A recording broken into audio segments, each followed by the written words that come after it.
Oké, we zijn er bijna, denk ik. Okay, almost done. Iedereen is binnen. Okay, so we can start off with today's meeting, ladies and gentlemen, dear shareholders. I hereby open the meeting and I would like to welcome all of you, the shareholders and our guests. A special word of thank you to you for coming here with this wonderful weather. I can imagine you would have other things to do with this beautiful weather. Just goes to show how interested you are in this wonderful company. Oh, this is the sunny south, isn't it? Okay. This meeting can also be followed on the website of DSM, so welcome also to those who are listening in to us on the webcast. My name is Rob Raz, and I'm the chairman of the Supervisory Board of Royal DSM. Here at the table behind me, you'll find the Supervisory Board, Ms. Pauline van der Meer-Moore, Eileen Kennedy, Frits van Paassen, John Ramsey, Pradeep Pant, and Tom de Zwaan, and Victoria Haynes has informed me that today, unfortunately, she cannot attend the meeting. The front row, you'll find the members of the Managing Board, Feike Siebesma, Geraldine Matchett, and Dimitri de Vreeze. And next to me, Louisa van der Broek, she's Secretary of the Corporation. She'll be taking the minutes of today's meeting. Present here today with us are Eric Wooster and Mick Smeets of KPMG, our auditors. And in line with the Corporate Governance Code, the auditor is present in order to answer any questions you may have under item 5 of the agenda. So any questions regarding the true and fair view of the financial statements. The auditor will also give a brief presentation in a couple of moments. And I'd also like to welcome our civil law notary, Joyce Leemreizer of Allen & Overy. There was a possibility to give her a proxy or a voting instruction prior to this meeting, and she will make sure that at this meeting, we proceed in accordance with the legal provisions and the Articles of Associations. Tom de Zwaan, the swan song, as they say. It's his last meeting, and unfortunately, he will have to leave us at 4:30 at this very last meeting. And as a vice chairman, he would present my re-election. Pauline van der Meer-Moore is going to do that because she will be our vice chair for this next year. Tom, with your thorough financial knowledge, you have advised DSM since 2006. You're a very clever man with your areas of expertise. You have performed an excellent job as Vice Chairman of the Supervisory Board and Chairman of the Audit Committee and a member of the Remuneration Committee. And you did a superb job as a Supervisory Director. Thank you very much for your 12 loyal years. And we've already had a meeting of the Supervisory Board, and we've thanked you extensively for your contributions. And Tom is an expert man, very much involved and dedicated to this company. And we're going to miss you, Tom.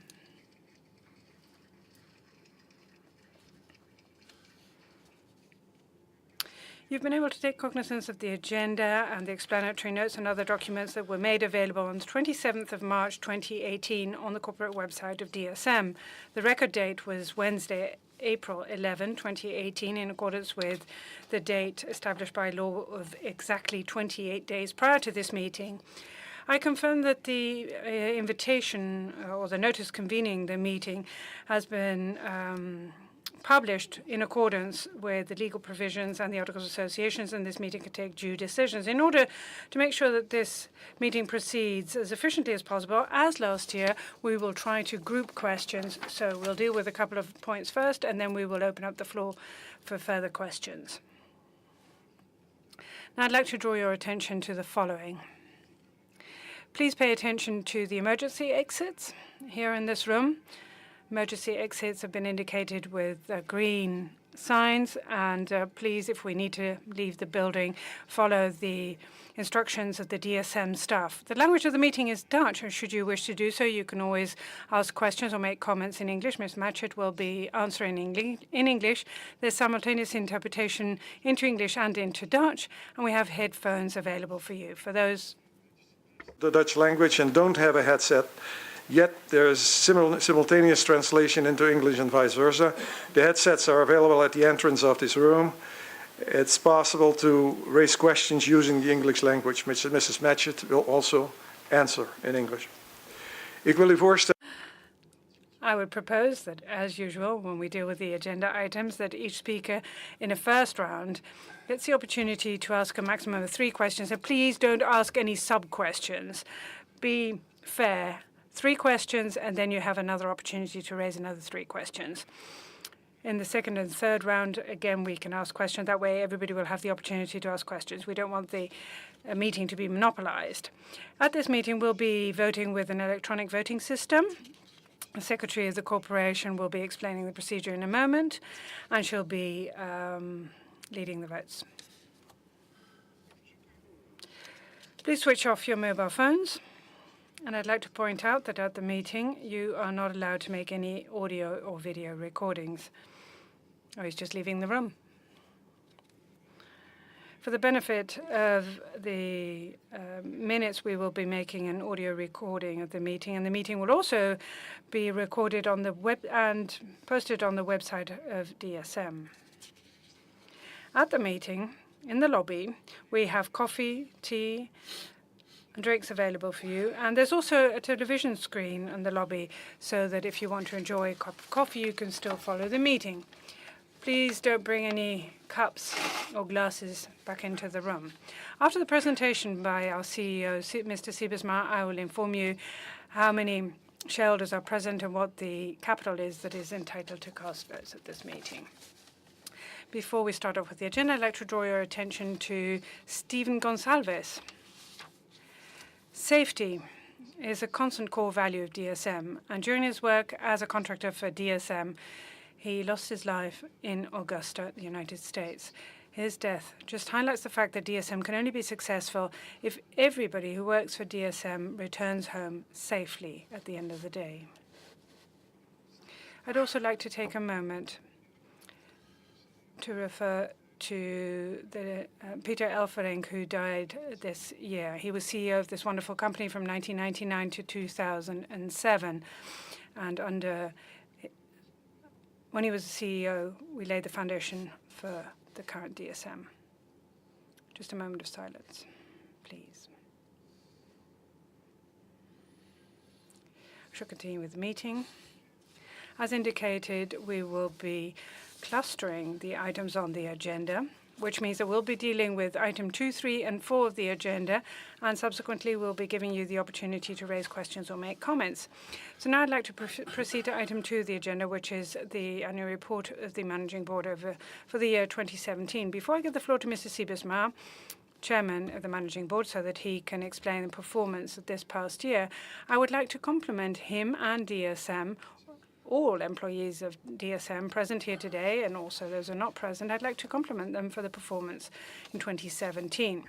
It's extraordinary to see how well DSM has done in its activities in nutrition and materials, and how DSM has performed in 2017, and the value DSM has created for all its stakeholders and also shareholders.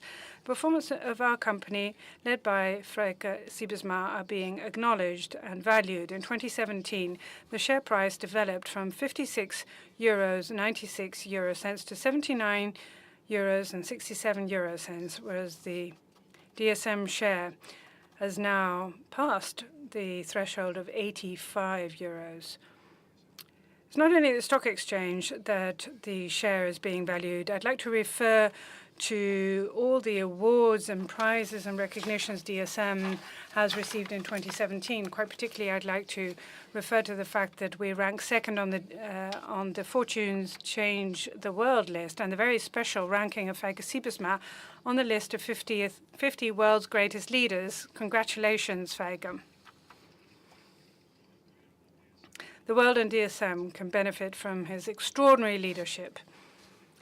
Feike, I'd like to give you the floor in order to present the performance of DSM. You'll find the report of the Managing Board on pages 18 through 59 of the Integrated Annual Report, and the implementation of the remuneration policy of the Managing Board and reserve and dividend policy will be dealt with under items 4 and 6, respectively. Feike, the floor is yours. Yeah.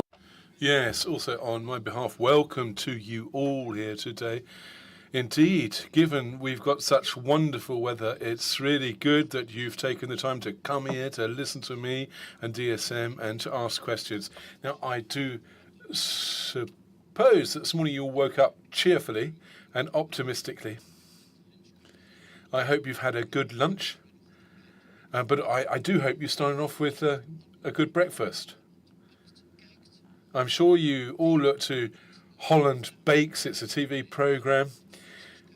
And there was Frances Kout. Do you remember her? They're obviously a TV star here in the Netherlands Bakes. And I want to let you see how you can start the workday on an egg. Here we go. A healthy breakfast in Amsterdam, by the looks of things.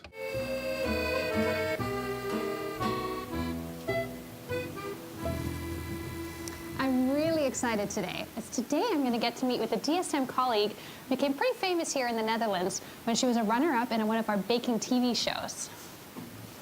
I'm Deanne Beatty. Let's get going. Okay, now where am I supposed to go? Oh, this is the bakery. Smells good already. Frances is the person I was talking about. She's really passionate about baking, cooking, and healthy eating. And what a coincidence. So am I. Oh, hi, Frances. Good to see you. Good morning. Wow, this looks delicious. Well, it is. You know, everything we eat sets us up for the rest of the day. And today, I have a Super 7 crumble, my absolute favourite. Yeah. It's packed full of goodness, full of nutrients.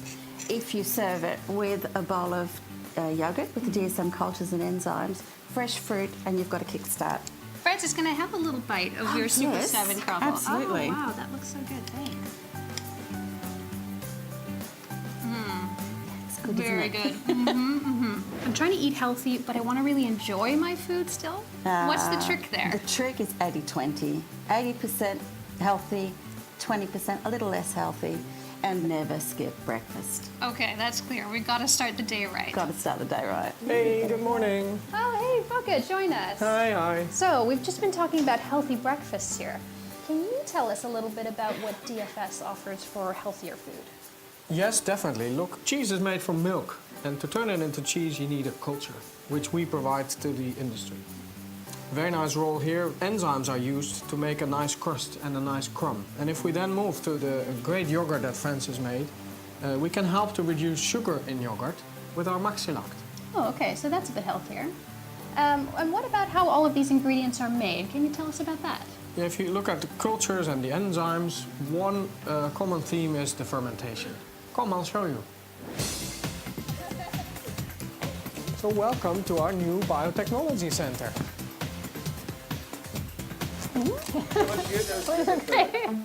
Our DSM ingredients are produced by fermentation. And fermentation is a technology in which we use microorganisms, and they work like mini biofactories. So they can produce our products like enzymes. This is our newest robot, and with this robot we can screen up to 1,000 microorganisms in 1 hour. Oh, wow. Yeah, it's perfect to choose exactly what we need for the products that our customers want. That's really cool. Oh, what a great morning and a super souvenir. Now I hope my dinner is going to be as good as my breakfast.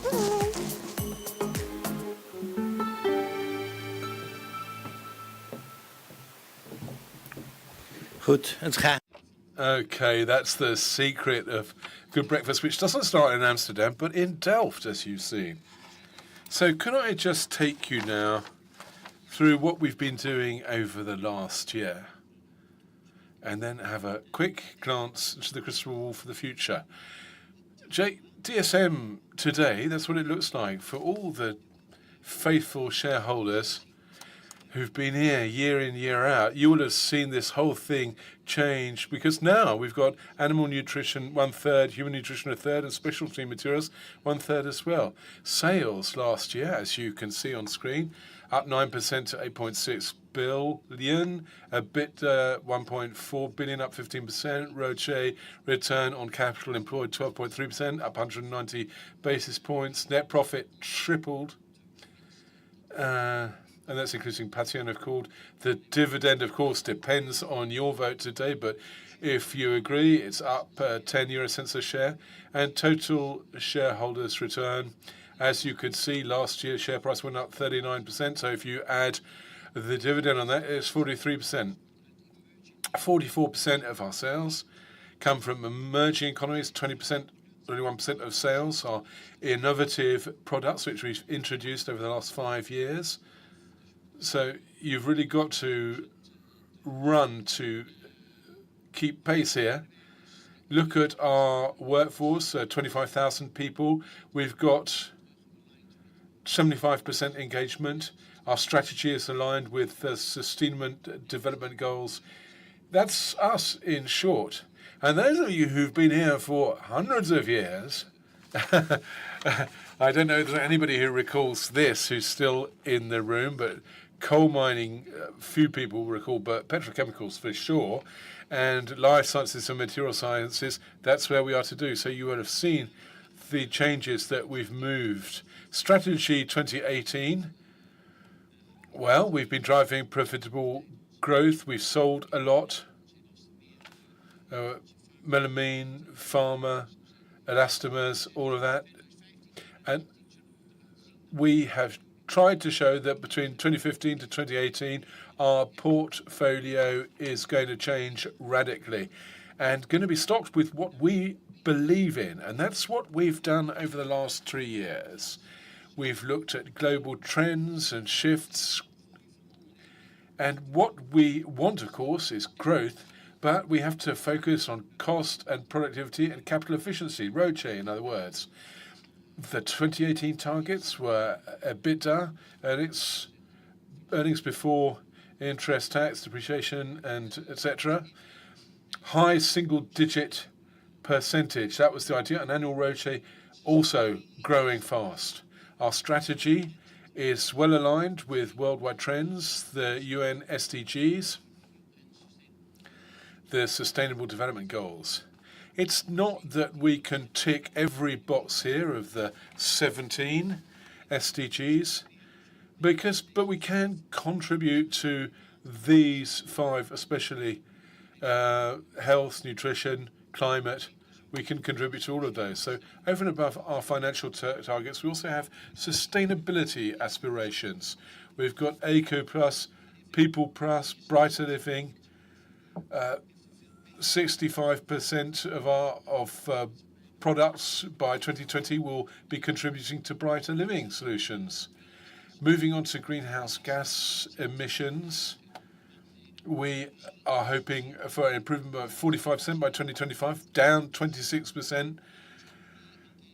Energy efficiency, we hope an improvement of up 10% by 2016 to 2025. Safety, well, that's only area where we're really not doing as well as we hope. We had that fatality, Rob Watson. We really have to look at safety, of course, because we wish to make a consistent improvement there. And in many indexes, we are leading in reporting benchmarks.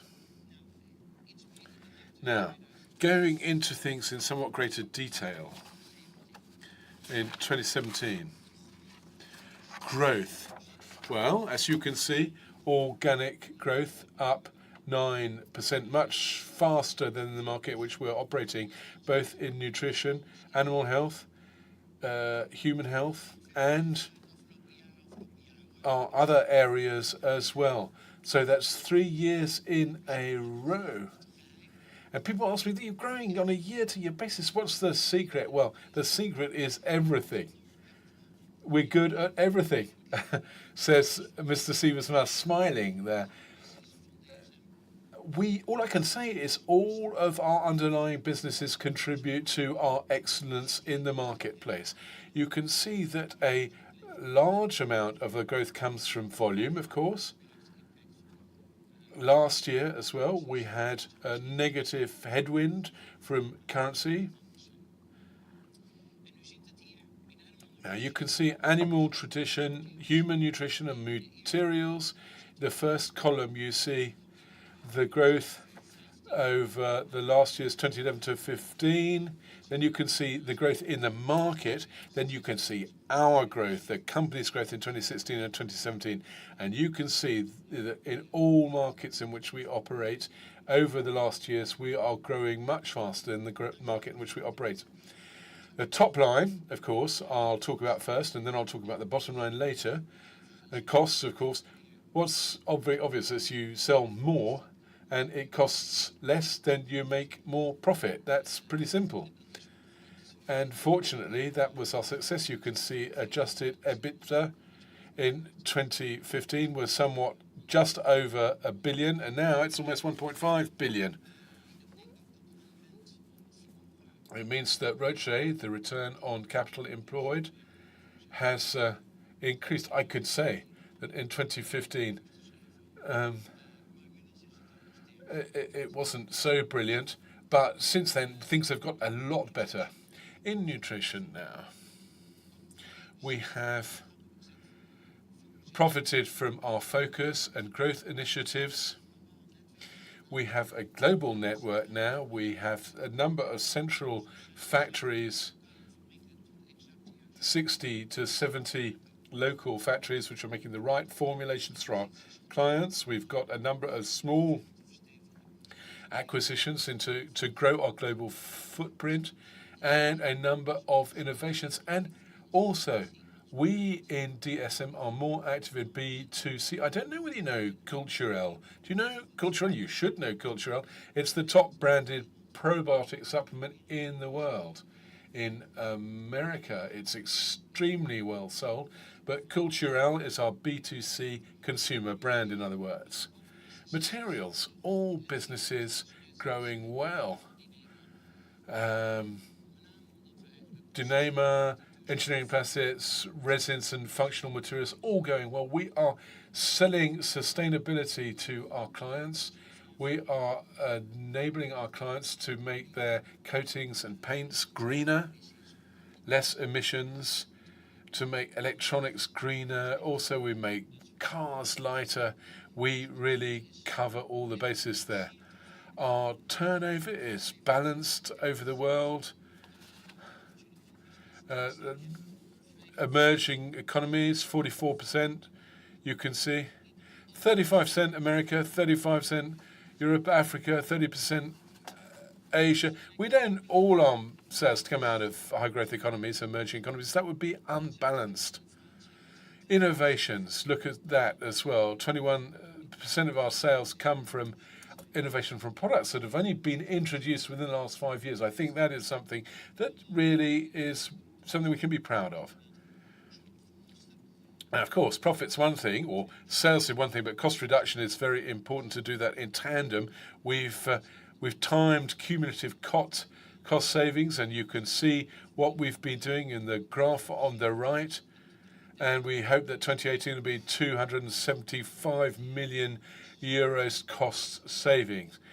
We are saving money in our nutrition program, in our DSM-wide support functions. So our cost reduction is rigorously executed and fully on track. We are saving money. We have and had a number of joint ventures which were sort of half outside of the company, and where we saw strategically that we wanted to get out, we sought the exit. Chemic Invest, for example, we've still got 35% of that. CVC's got the majority of that. And the fact that we've got part of that shows that we are outphasing bit by bit. Then there's a joint venture with Sinochem in China, we're 50% each. And then we had 49% of Pation. Another name for those people who've been here many years. But in 2017, we cashed out of that for 2 billion last year. 2 billion. Working capital, what to say about that? Well, it's improved. We think we need to keep a focus on our working capital to see if we can continue to reduce it, but we are certainly within our targets. Inter alia, because of Patreon, our net debt has been significantly reduced. And now you can see we have a net debt at the end of 2017 of 700 odd million. So, net profit is up 36%. And if you add Patreon, you have the fantastic figure of 183%. But of course, that's a one-off. But 36% increase is excellent.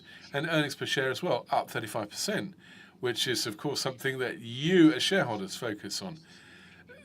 Financially seen, what we've started in 2015 and have set in motion until 2015 and 2018, you've seen that that's paid off. The strategy is paying off. Indeed, it ended up better in 2017 than we'd have thought. But I will come back to that in a little while. Also, the other axes of the business, planet and people, I've talked about profit.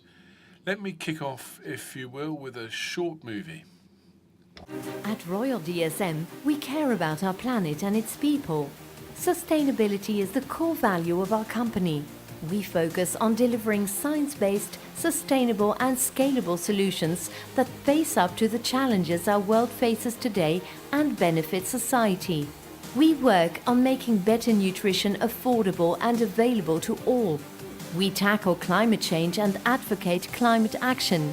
And we dedicate ourselves to enabling the transformation towards a circular and bio-based economy. 63% of our total sales are from products that have a better environmental or social impact than mainstream solutions. We call them our brighter living solutions.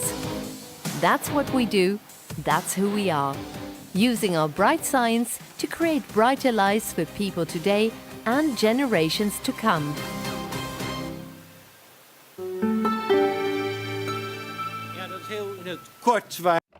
Well, that was in the short of what DSM stands for. Bright science. We are science-based. Bright science for brighter living. To make the planet a bit better and to leave it somewhat better than we found it. Of course, in the meantime, we have to earn some money. Otherwise, we're not sustainable ourselves. And that it's very important that we assure our own sustainability. Indeed, we're hitting our targets and we are doing better than we had thought we would, than we aimed at. Planet highlights then. Let's have a quick look at that. What have we done? We're 21% of electricity is purchased from renewable sources, up for 8% in 2016. Greenhouse gas efficiency, you've seen. And pricing system on CO2 is something that we've been fighting for.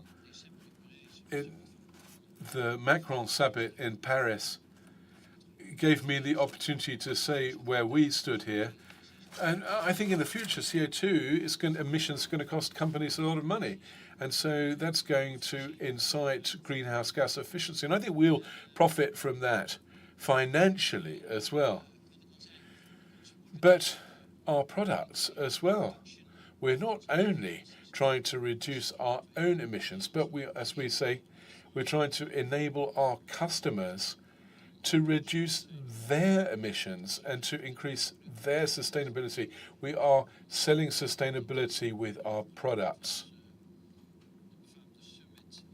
So that was the summit in Paris with famous people and me.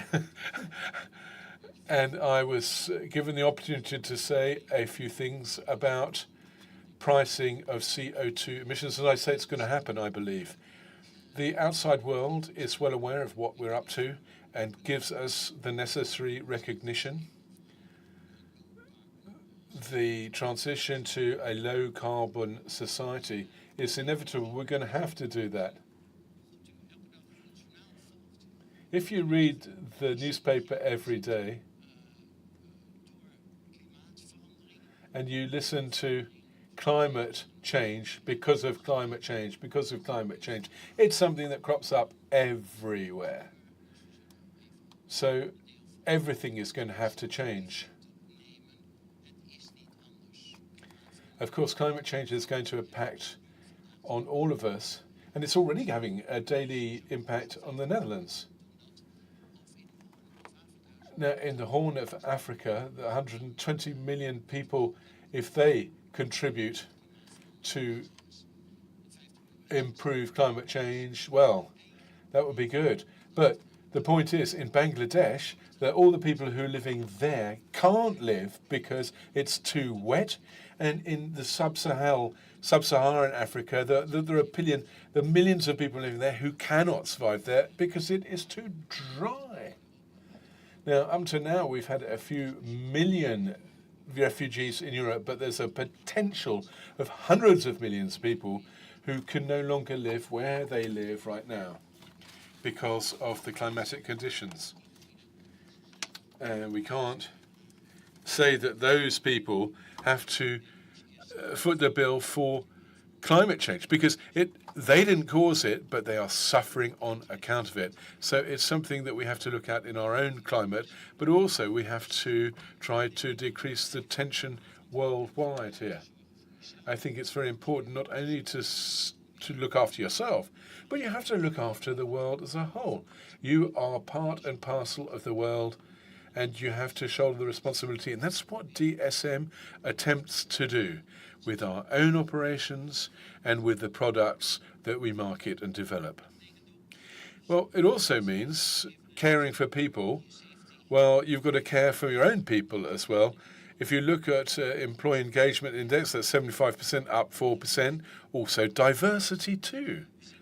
We have seen very clearly the effect of more women at the top of the tree. It doesn't mean that the men aren't so good at the job. No, men are very, very good at their work. Of course they are. But a better mix helps. You can't deny that, and makes life, society, and their company a much more balanced animal. And we want to find and try to balance things out even more.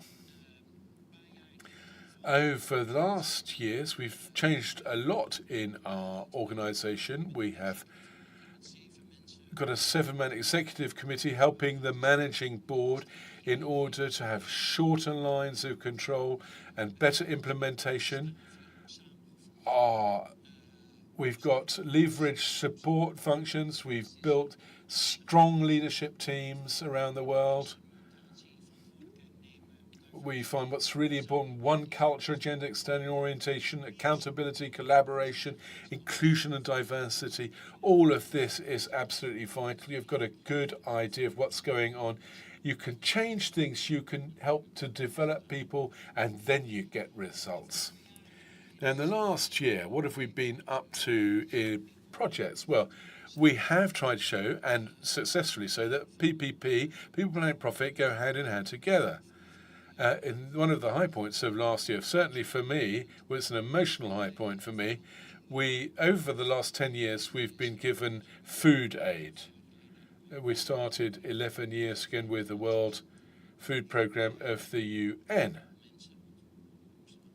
Well, we didn't help anybody then because we just started with the UN. Now we are helping more than 30 million people who get help every year from the World Food Programme with products that come from us. 30 million people, in other words, have a better balanced diet, not only with carbohydrates, but vitamins, minerals, etc., ensuring that they don't get malnourished, they don't suffer malnutrition, thanks to what we're doing. Because, as you know, malnutrition in young children leads to underdevelopment of the brain. And the UN have asked us how long we will continue with this. And I said, well, we'll keep on going as long as that's necessary. We're only helping 30 million people. There's 1 billion people who need help. We do hope that one day, of course, the world will be able to look after itself, and we agree. But in the meantime, we have put our gloves on and got stuck in. And we chose Rwanda as our first project, and we've set up a plant, an Africa Improved Foods plant in Kigali. And we've told local farmers, everything you can build, everything that you can grow, we'll buy it. We'll buy it. We'll buy it. And we'll bring it to Kigali. We've got a huge, quite a large factory there. And we are transforming it into food for the local population, and to make Africa self-sufficient. If we can do that in Rwanda, and we can supply enough food for Rwanda locally, well, then we can roll it out on a country-to-country basis. But that's the way it works. Where there's a will, there's a way, and it will probably lead to Rome. We are working hard with this. We have some problems with development projects with imported food where the road to hell is paved with good intentions, but there you go. But I think we must continue this road, and if DSM can make a positive impact on what's going on in Africa, that's a good thing. So 2017, it shows that the strategy that we set up in 2015, changing our portfolio, that works. It works for profit, it works for the planet, and it works for the people who work for us. And we're all proud of what we've achieved. Now, shareholders, that's who you are. You're all here. And you, of course, are wondering, well, what did I get out of all of this wonderful success? Well, 85% growth in the last 10 years. And those of you who have been shareholders that long, you're getting 85% more dividend than you did. And you can also see the development. 2007, share price 35. Now at 86. Have a look at this graph. If you look back in 2007, that was where I became CEO. But Mark Silverton got involved in investor relations. He joined us then, and since then our share price has increased by 150% in 10 years' time. Now, if you'd been at a share basket in the AEX, well, you would have got 20%. So you're better off with DSM. All our efforts, I believe, have paid off in spades for our shareholders. And look at all the prizes which we have received for our responsible leadership. Sustainalytics, sustainable corporations, etc. Look at the prizes that we've won. E4S, where Geraldine Machette is one of the chairs. These are something that we're specifically, very proud of. First of all, the second in Fortune's Change the World list. I was at a conference in America. Somebody from the SWJ hadn't really read Fortune list, and he says he's number 2, just above Apple. Of course, the journalist hadn't really read the Fortune's Change the World list. I thought it would be churlish of me to correct him at the time. Wow. So people were gasping, is DSM bigger than Apple? Well, of course, we're not bigger than Apple, but we are higher than Apple in Fortune's Change the World list. All right, then. Innovation-driven growth. What's the future? Well, of course, this is going to be extremely important in our future growth, both in nutrition, materials, and also in the other emerging business areas. Let me just talk about 3 of these. Green Ocean, Veramaris. Well, what we're doing there is we're trying to make fishing sustainable. Fish farms, for example. The problem is that fish farms are emptying the oceans because you have to feed the fish in fish farms with small fish which you catch in the sea. So what we're trying to do is change things here. it's more and more difficult to get the fish food. Now, if we could somehow grow the algae on which the small fish eat, then we could just feed the algae to the fish farms, and the small fish could eat the algae which is growing in the ocean, and then everything would be hunky-dory. Okay, Clean Cow. This is an interesting project. You may have heard about this over the last year or so. This is trying to improve things, what comes out the front and the back of the cow, and that we're talking about reducing methane emissions from a cow by 30%. How are we doing this? Feed additives, which the cow absorbs and then reduces the methane emission. And the last, circular economy, Niagara. Now, if you turn this round, it's again, what is again? Well, it is a carpet that you can recycle endlessly. It used to be one of the landfill activities in the world.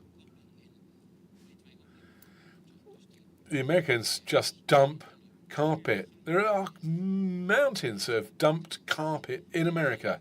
Well, we can recycle all of that.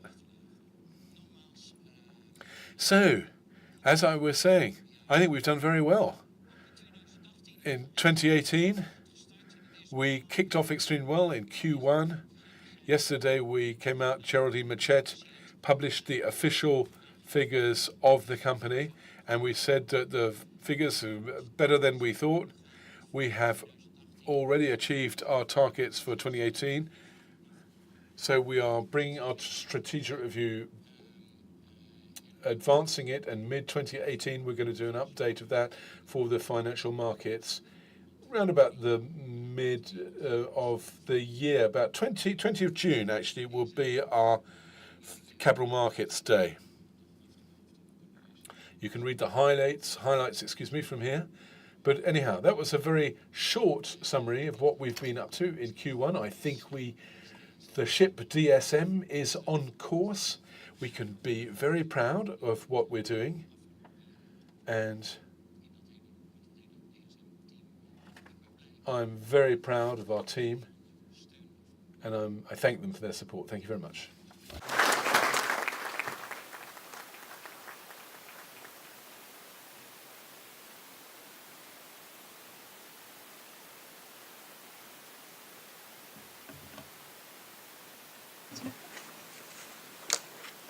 Ogenblik.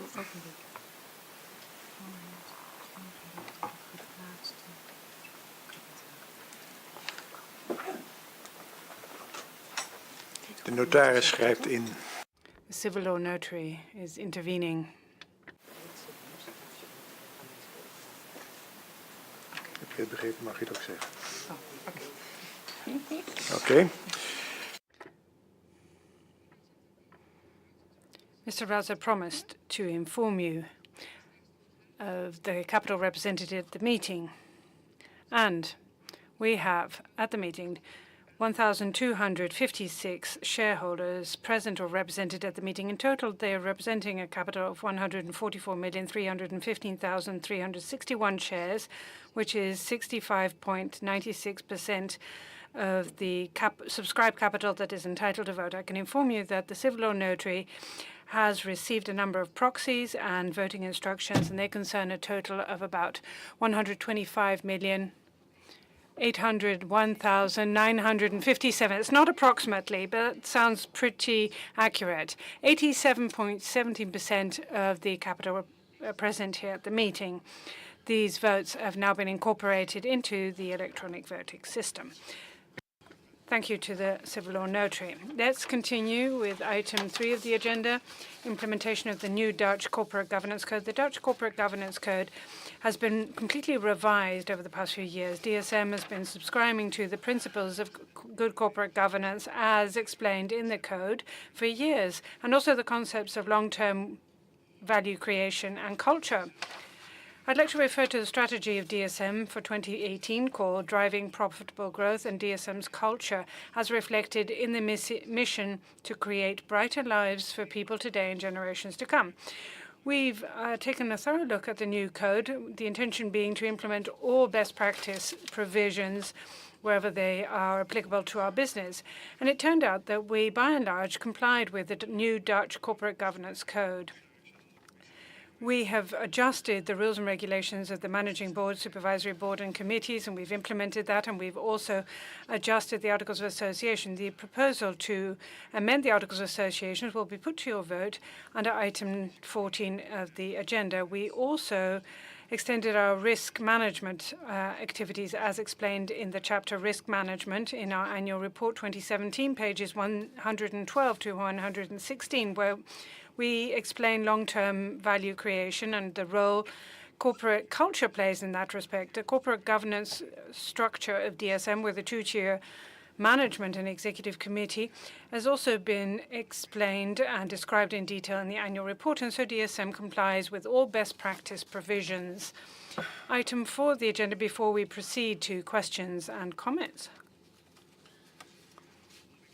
Implementation of the remuneration policy of the Managing Board 2017. Ms. van der Meer-Moore, Chair of the Remuneration Committee of the Supervisory Board, will give you a brief presentation on the remuneration policy of the Managing Board for 2017.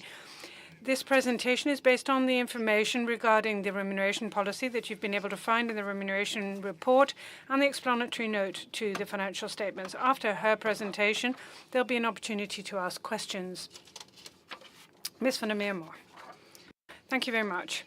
Ladies and gentlemen, good afternoon. I would like to refer in my presentation to the implementation of the remuneration policy for the Managing Board to the remuneration report of the Supervisory Board. You will be able to find that in the annual report on pages 125 through to 130 and from page 222 to page 229. In 2017, the existing unamended remuneration policy as approved by the General Meeting in 2013 was further implemented by us. And I would just like to highlight a number of aspects, being the base salary and the variable remuneration elements and the so-called pay ratio, which we're reporting on for the very first time this year. First of all, as far as the basic salary of the members of the Managing Board, we can inform you that as per July 2017, the base salary was adjusted with 2.2% for the chairman of the Managing Board and 2.5% for the other two members of the Managing Board. Subsequently, we determined the short-term variable remuneration for Managing Board. 2017, as you know, was yet again a very good year for DSM, and the Managing Board performed extremely well. You'll find further details in the annual report. And furthermore, in terms of the long-term variable remuneration, we can determine that 50% of the shares that were conditionally granted in 2014 were vested in 2017. This is an improvement with respect to the previous year, when the shares that were granted in 2013 could only be vested for 33%. And we can also determine that the members of the Supervisory Board are investing substantially. That we can determine that the Supervisory Board is very satisfied that the members of the Managing Board have substantially invested in the shares of DSM. That's very important in order to secure the long-term interests of shareholders and also the members of the Managing Board. And then finally, it might be worthwhile to highlight the introduction of the so-called pay ratio that I just referred to. With the implementation of the new corporate governance code in the Netherlands, listed companies such as DSM have to comply with the code, and they have to make sure that the pay ratio is published. That is a pay ratio between the senior management and the other staff. In the Netherlands, this ratio is 20 to 1 for the chairman of the Managing Board, and 16 stands to 1 for the Managing Board. Worldwide, this ratio is respectively 32 to 1 for the chairman and 25 to 1 for the Managing Board. As we have highlighted, the remuneration policy, which was approved in 2013, needs to be revised. We started with this review. Should there be any changes to be proposed, they will be proposed in 2019 at the AGM, along with any other amendments that will have to be implemented in any case as a consequence of the changed directive on European shareholdership. For further details, I'd like to refer to the annual report. That's all. Thank you very much, and I'd like to hand back to the chairman. Thank you, Ms. van der Meer-Moore, for your presentation. And so now we can give you the floor for questions. Microphone B. Thank you very much. My name is Geert Koster of the Association of Shareholders. Thank you, Mr. Siebesma, for your presentation and the wonderful figures that you presented. Thank you very much. Thank you for your advice on breakfast. It was very difficult for me to come up with a critical question, but I found one. The first question is about strategy and the state of play of strategy after 2018. We have a press release in 2017 in which you announced that you had a strategic review and you would carry it out before the summer of 2018. What is the current state of play? Why didn't you give this strategy update before the summer? Why are you only giving it on the 20th of June? The AGM would be a wonderful opportunity to engage with the shareholders. It's somewhat disappointing that you're not able to discuss that with us. Mr. Siebesma, you're saying you talked about the impact of foreign exchange on the figures. I'm just looking at the effect, page 159. If you convert it into euros, there was a negative impact on equity of 610 million euros. Well, of course, you have wonderful profit numbers, but the profit could have been a lot higher should you have hedged properly. The question I'd like to ask you is, could you perhaps explain this drawback in a bit more detail, and what can you do to mitigate the impact in the future? The interpreter apologizes, but the sound is very, very poor. It's very difficult to hear what the gentleman is saying. The effect of pricing is limited. If you look at the financial statements,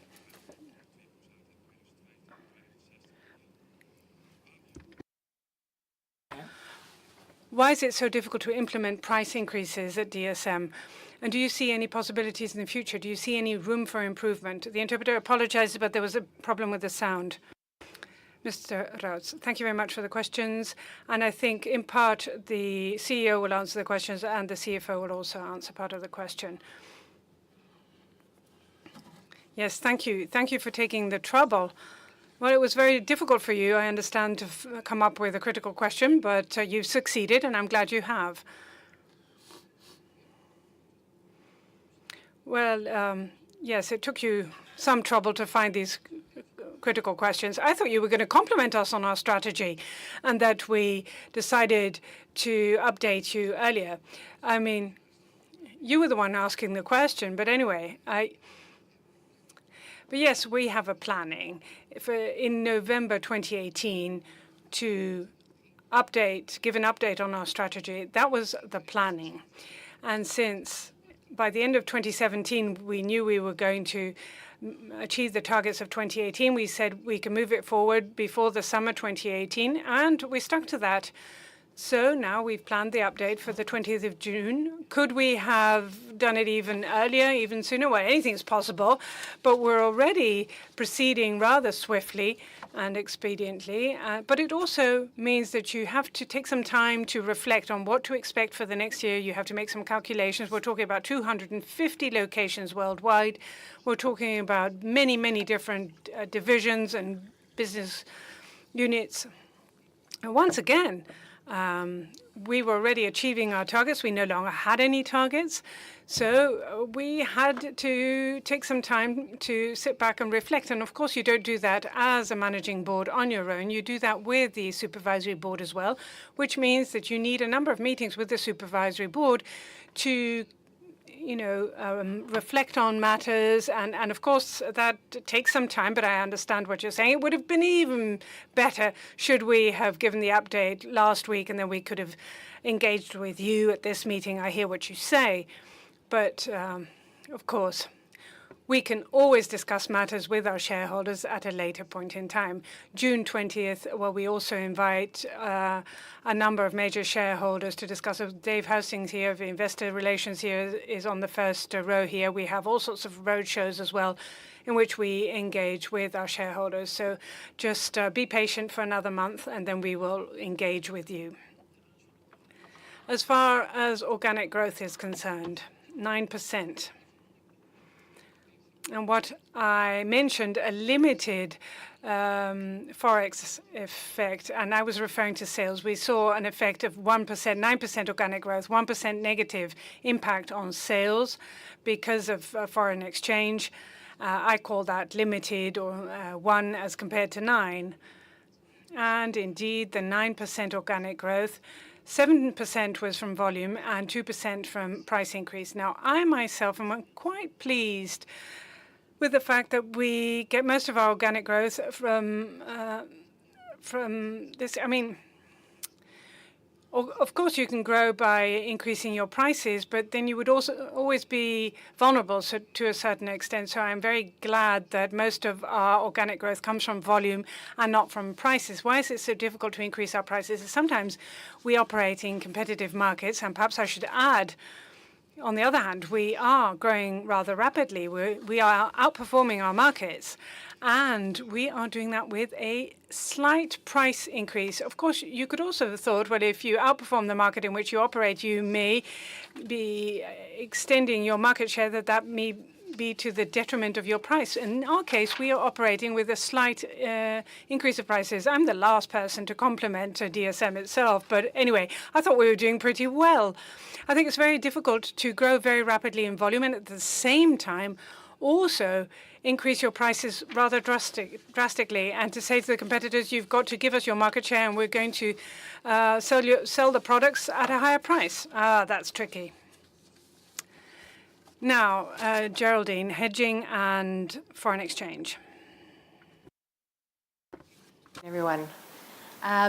Your question, the translation was a little bit off, but hopefully I got it correctly. So I think you were referring to the 610 million of foreign exchange. Now, on page 59, what you're looking at is the statement of comprehensive income.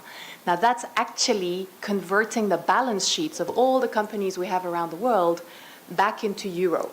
So it's not in relation to the earnings of the year, it's in relation to the cumulative earnings of many, many years.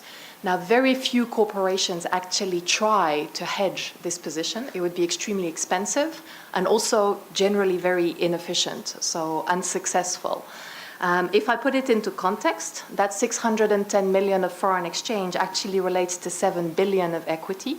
And if I look at the total balance sheet effect of foreign exchange movements last year, which, by the way, was the weakening of the dollar, we had 840 million euros, but of a total asset of nearly 13 billion. So in proportion, it's actually not such big numbers. And maybe to relate to your question, because your concern was whether our earnings for the year last year were heavily impacted. Now there, I can say that the hedging has been pretty effective. As indicated by Mr. Siebesma, the sales only went down 1% due to foreign exchange. And actually on our profits for the year, on our EBITDA, it was virtually a wash. So really no concerns in terms of the effectiveness of our hedging policy. Thank you, Geraldine. Meneer Koster, u kunt altijd terug. Mr. Costa must be satisfied. You can always come back later on. Good afternoon. My name is Michiel van Es. I work for Robeco, and today I'm also speaking on behalf of Achmea Investment Management, ABG, De Goudse, Menzies, and Investment Partners, and Triodos. First of all, Congratulations. My compliments for this past year. Your operating result is positive, and we see an improvement in your cost-saving program. And compliments also apply to your sustainability performance. DSM has a very high position in the Dow Jones Sustainability Index. And that just goes to show that the current strategy driving profitable growth is bearing fruit. And we're quite aware of the fact that this year you are reviewing your strategy, and we would encourage DSM to continue to focus on return on invested capital and disciplined policy with respect to merger and acquisitions. In this item on the agenda, I have 3 questions. DSM has a number of innovation projects, Veramaris, Stevia, and Clean Cow. Could you perhaps give us some further information as far as your expectations for profit are concerned? DSM's working capital is rather high in terms of sales, and is there room for improvement? How can you achieve that? And then my last question, we're quite aware of the work of DSM concerning sustainable development goals within the World Reporting Council. For instance, we are curious about the results. Could you tell us how and when DSM expects to be able to report on the impact of the relevant SDGs for DSM? Thank you for your interesting questions. Innovations, yes. In my presentation, I mentioned 2 out of the 3 ones you mentioned, Clean Cow, Veramaris, and Niaga. And you added Stevia, which is a substitute for sugar. Indeed, one of our innovation projects. Here, we're talking about a substantial contribution to EBIT in due course. I think, and I'm looking at Dave Hersink, I think the last figure that we've mentioned is a potential of $250 million in EBITDA in due course. We never specified when that would be. Of course, you might say, couldn't you do that? Oh, yes, we're going to try to be a bit more specific about this on the 20th of June in terms of when we can expect what. So hopefully we'll be able to substantiate that. The different innovation projects are quite substantial. They're not small. Working capital, Geraldine, please. If we look at our percentages evolution during the year 2017, the good news is that they have actually headed in the right direction. Our ambition was to be below 20% as total capital to sales ratio, and we managed to move the year-end position to 17.2%, so quite substantially below that target, and the average was 18.4%. So from a direction, it's heading in the, it's definitely going well. Now, can we go further? There we have very different positions depending on the businesses. We are conscious that in the nutrition business, it's the part of the company where it's a bit heavier than we would like it to be. So it will be a focus area, continued focus area, as we go through 2018 and in the years to come. And the SDGs? And the SDGs, you have to help me out here. In our annual report, we specified clearly that out of the 17 SDGs, there are 5 in which we make a larger contribution. There are 9 other ones in which we also make a contribution, but to a lesser extent. And then there are a couple of other ones in which we hardly can make a contribution. In terms of those 5, we try to be as specific as possible, which projects and which contributions we're making. But I think you're looking for something different. Your work within the World Reporting Council. Could you tell us a bit more about your progress there? Mr. Siebesma, what we're trying to do, and it's no easy project, the 17 goals that can be summarized in 178 KPIs, I think. Oh, more. Oh, I stand corrected. I knew that there would be somebody here who knew exactly how many there were. KPIs, VBDO. There you go. Let's see. See if with the 17 global goals we can make our strategy as specific as possible. In the Netherlands, we started with the Dutch Sustainable Growth Coalition. There are 8 companies in this coalition, and we've decided to include in our annual report how our strategy and how our operations can link in with these 17 development goals. We do that, and in the reporting council, we're trying to fine-tune it even further and to quantify it. Now, that in the best possible situation, we would be able to convert all the KPIs into targets and also indicate who is contributing to which target. That is what we want to accomplish at the end of the day. And that's also what you want to accomplish at the end of the day. Now, that's no easy project, and please don't expect us to make major progress over the next couple of months. I mean, this is a global strategy, how to improve the world, and before you've defined all that, I mean, it takes a while. That's a major feat. It's not easy. But I do think that we will be creating more and more transparency, so that initiative is very important in that respect, so we understand what the companies are doing, and also in terms of awareness.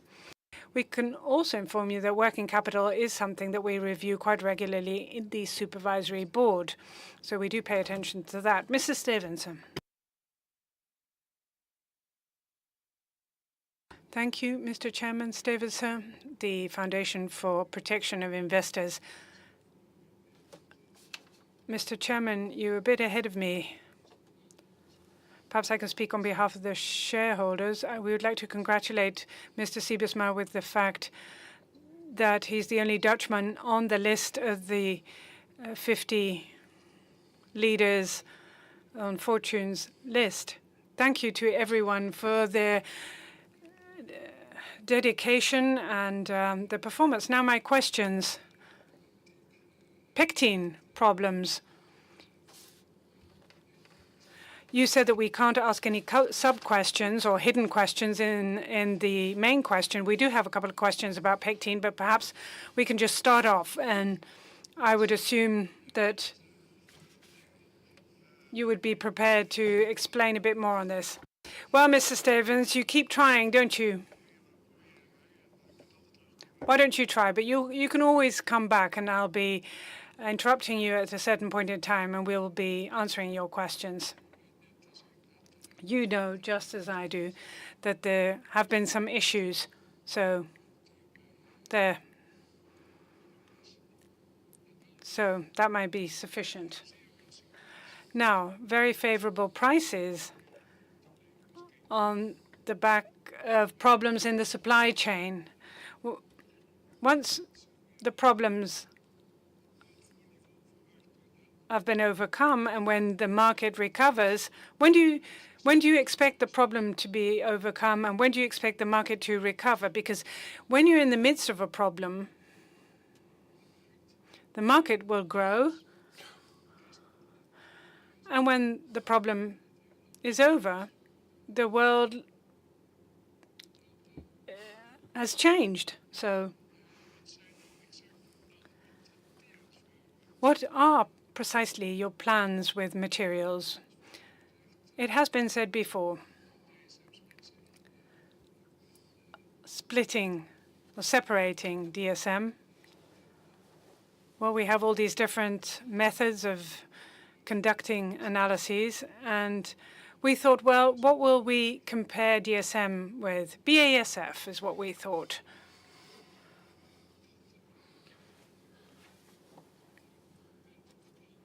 Do you intend to make acquisitions in materials, to improve materials, and then perhaps sell it off?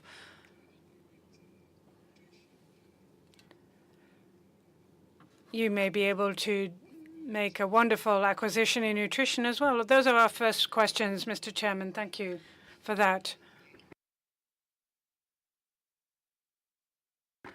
Your first question was to tell us a bit more about pectin. Well, that's a broad question, but I think I understand what you're referring to. We have a company in China that makes hydrocolloids, and these are texture ingredients, including pectin. And we have a bit of a discussion there with the other shareholders as to how much is ours, how much is theirs, and whether or not we're entitled to to transfer part of the shares. Well, we haven't solved the problem, and the first quarter we are deconsolidating our operations here. We still have the minority share that we have.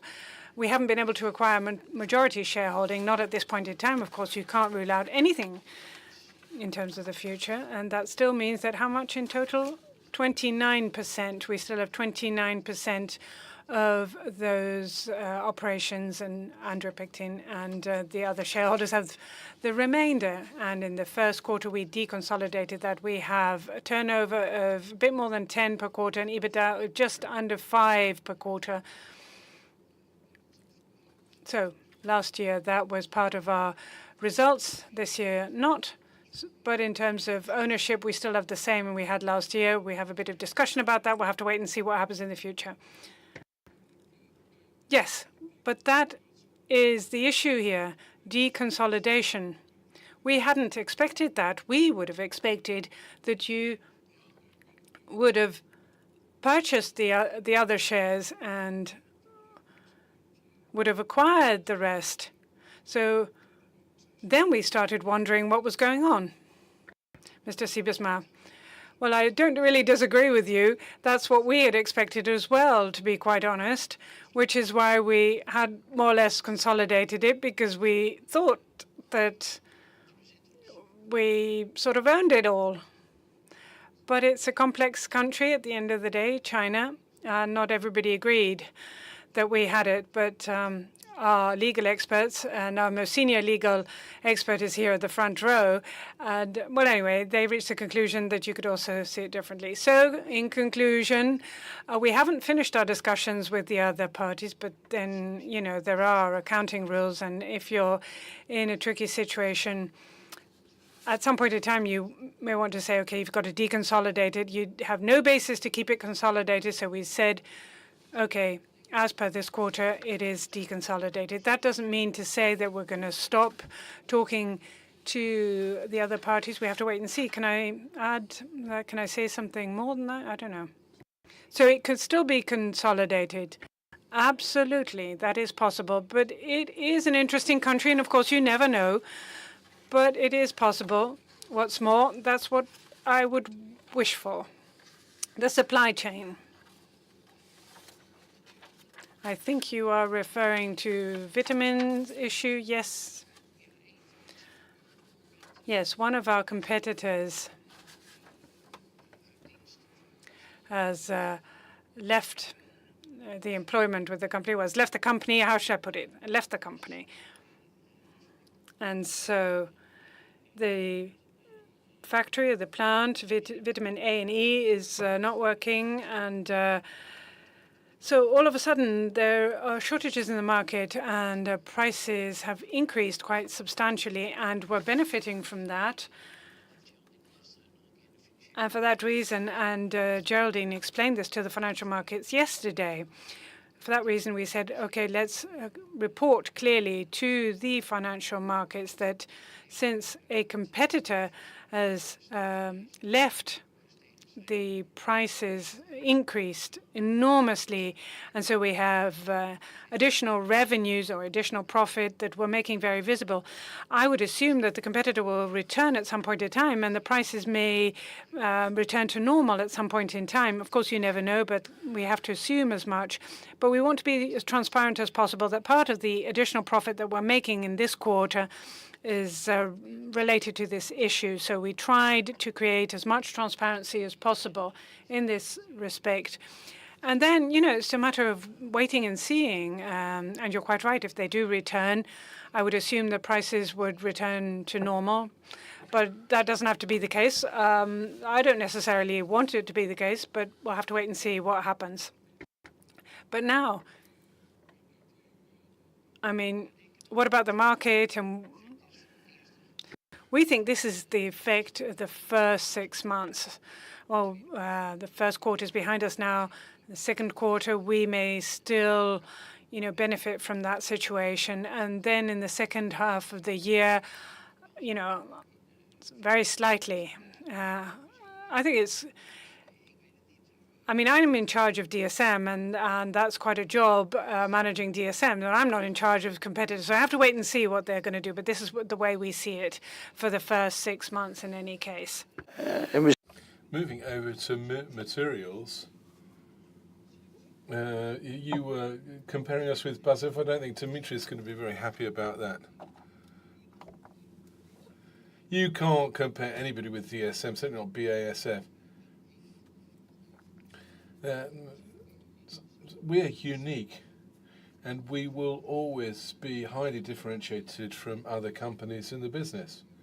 The portfolio that we have put together over the last years in nutrition and materials, where we have tried to bid farewell to commodities, focusing on specialties, we have seen that the margins have grown EBITDA-wise from 11 to 17.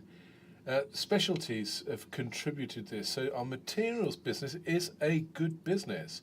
It's growing faster than the underlying market, and it's doing even better than nutrition. But maybe, Dimitri, could you give a few ideas what we could think about materials without going into some huge exegesis about it? Says Dimitri. Well, thank you very much. It's good to hear materials being referred to in such tender fashion. We are talking, though, about climate change. One of the drivers within climate change relates to materials, of course.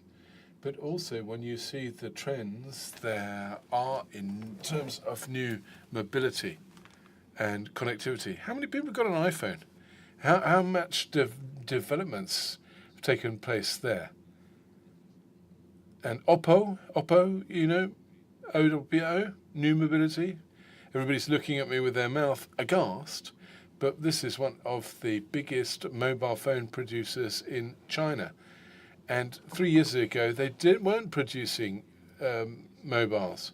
Mio, they've launched their first electrical vehicles in China. 2.5 years, they didn't even exist, and they're coming to Europe. So the speed of innovation, the scope of innovation, the playing field is vast. Materials, 10 years ago, it's not the portfolio we've got today. We have grown 16, 17%. And we are extremely well positioned with all the climate trends et al. Now, Capital Markets Day, as I said, it's on 20 June, and I will be able to fill in and connect some of the dots. So, materials, absolutely vital. We got our Chief Technology and Innovation Officer here on the first row, and he would be able to talk to you all day about biotech within nutrition and what kind of impact that is having on our material business. Thank you, Mr. Stevenson. The next speaker, please, from the floor. Angelique Duskowitz. I'm from the VBDO. That's the Association of Investors for Sustainable Development. And I always ask the same question over the last 20 years. But having said that, before asking my question, I'd just like to praise the sustainability performance of DSM. So, compliments. And I think it's quite clear that in our benchmarks, DSM is outstanding. Also, you shoulder your responsibility with tax payments, etc. Okay, now a few questions for you. First of all, 3 questions, as I'm allowed to ask. DSM has a long-term vision about value creation. Now, for such a strategy, of course, it's important that shareholders should share that strategy. Now, what kind of investors does DSM need to create this long-term value strategy? That's my first question. Secondly, livable wage.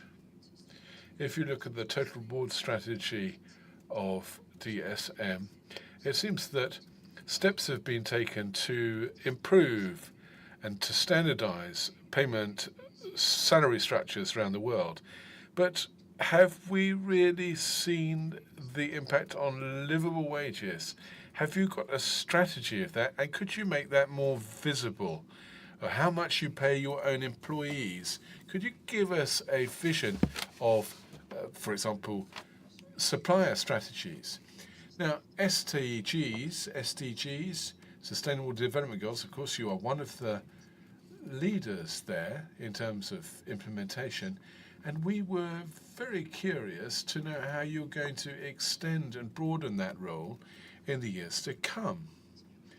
What are you doing with the people you associate with, companies associate with, who are somewhat less advanced in SDG achievement than you? So there are my three questions. Right. What do we need for the continuation of value creation with respect to shareholders? Well, what we do need is long-term support from our shareholders. We see changes in the shareholders world, two different. You've got hedge funds growing and people, short-term investors, but there are other investors who are motivated by good works, by the kind of things that you do, madam, in this world. Can I just say a few things? When about 10 years ago, we, on the basis of Peter Elferding, we were looking at whether we just wanted to make profit or whether we wanted to improve the world. We thought, well, let's do both. But then we wondered what we were going to do. And I believe 10 years later, we have changed things. But what is the biggest investor of the world, Larry Fink of BlackRock, he said, in 10 years' time, you will only be able to make a profit if you are working in the sustainability business. Millennials won't work for anybody who's not there. The society as a whole will not be able to entertain companies like that. So when the biggest investor in the world with the biggest investment fund says something like that, well, it makes a huge impression. That's the kind of support that we need, and we cannot create value from one quarter to the next. It has to be over long term. Now, living wage, well, I think it's a bit too early to say things about that. But what we are doing is that in the Netherlands, of course, we've got our trade unions involved. There are different legal structures, different legislation in different countries. So collective bargaining agreements, what happens on a country-to-country basis? You have, in other words, to adjust to local conditions. You can't just cast a DSM blanket over the world as a whole. Now, we're trying to do our best to make a global statement about livable wages. I see colleagues looking at me saying, don't say too much about this. But it is a very complex situation. As I said, you know, different horses for different courses, on a country-to-country basis. Well, what we are trying to couple to that is we are trying to have sustainable involvement. Is Nicolai here somewhere? Oh, yeah, there you are. He's our president in the Netherlands. He'd be very happy of sustainable Sustainable employability is very important. I mean, people are retiring later and later. How fit are people physically, mentally? Do you know everything that you should know in order to work until 67? So sustainable employability is a project that we are working on. SDGs, well, we of course try to encourage others to follow us. We've got a coalition here in the Netherlands where we are working with other companies. It's a Dutch initiative. We're doing that via the Global Compact. This is part and parcel of the UN where companies sign up. But we're doing it in countless other manners. If you look over the last 2 years, we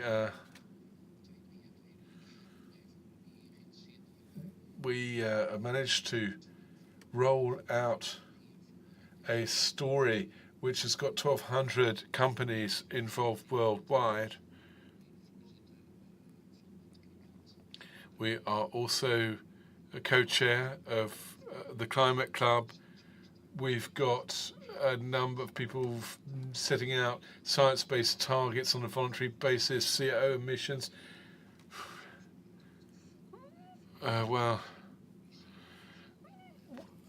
the thing is that once we started this, we had about 100 people who'd signed up. Once we told them really what was involved, 50, about half of them cleared off. They thought this was a bit worrying. And once we started attaching price tickets to carbon emissions and things like that, people were running for the exits.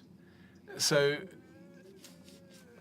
we are trying to, of course, encourage people to come along with this. Thank you very much for those questions.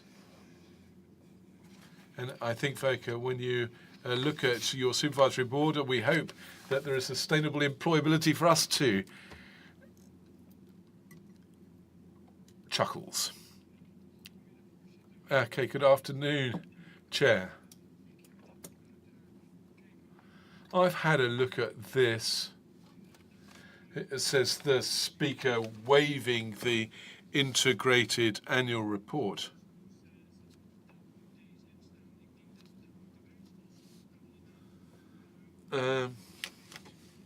Chair, you have been thanking all the workers and people who contribute to DSM. But it seems to me that we have to thank Volker's wife as well, because if Inge had not been staying by Volker's side all these years, possibly these wonderful results hadn't been achieved. If you look on page 7 here of the report, you see something about Sinochem and Chemi Invest and about possibilities of selling these. Why do you think? Have you got something in mind here, or are we going to hear more of that on Capital Markets Day on 20 June? So that's my first question. Second question, page 8. You say that sun energy panel coatings. Well, great. But how many clients have you got there? How many potential clients have you got with this sun panel coating? Unfortunately, I couldn't work that out from the annual report, but maybe you'll tell us about that. The second column, second part 11's 12, second paragraph. Then we see Professor Ernesto Calvo of Argentina working on lithium-ion batteries. Well, that's jolly good for renewable energy storage, and that you are supporting them. But have you made deals with Professor Calvo that when he scales up his projects that you will be able to get the batteries cheap? because of all the support that you've been giving him. What kind of deals have been made or agreements? I couldn't see that either. Generally speaking, your communication is extremely open, so these are my first questions. I've got a few more questions. Maybe you want me to keep going? No, I think you can stop there, says the chair of the supervisory board. And your comments about Minister Siebesma's wife is very appreciated, and we all endorse it wholeheartedly. Mr. Siebesma now. Yeah, well, thanks a lot. Mr. Spanier. Yeah, it's true. Without my wife, I would have become nothing. Sinochem and Chemical Invest. What do we want to do with that? Well, we want to sell both of them. 35% with Chemical Invest, Sinochem 5 to 50%. We're going to divest them, our interest, over the years to come. 2018, 2019, 2020. We don't know. It's a bit vague. We want the best exit. What is the best exit? Well, it's about value creation. It's, of course, important. We're going to choose a moment that these are no longer companies of strategic value for DSM. We would like to have a date, but I don't think publicising that date is necessarily going to be best for our shareholders. So we say, well, we're in no hurry. These companies have solid balance sheets, so we don't have to divest them in a hurry. No fire sale, in other words. Coatings for sun cells, indeed. We've developed two sorts of coatings. One that you can apply beforehand, some that you can apply afterwards. We use them on our own sun cells. We've got them in the south of the Netherlands, in Sittard, in Delft, in America, New Jersey. One in the north of India, in Twansa, in the south of India, in Pune, that's where we have our own sun cell park for our own energy. And then we use our own coatings. It goes without saying. And it's a good advertising. We have our own sun panels and we use our own coating, and our clients see that. And that's very good. And then you were stimulating a gentleman in the first row here. He'd like to see many more clients buying that product too. As to Professor Ernesto Calvo,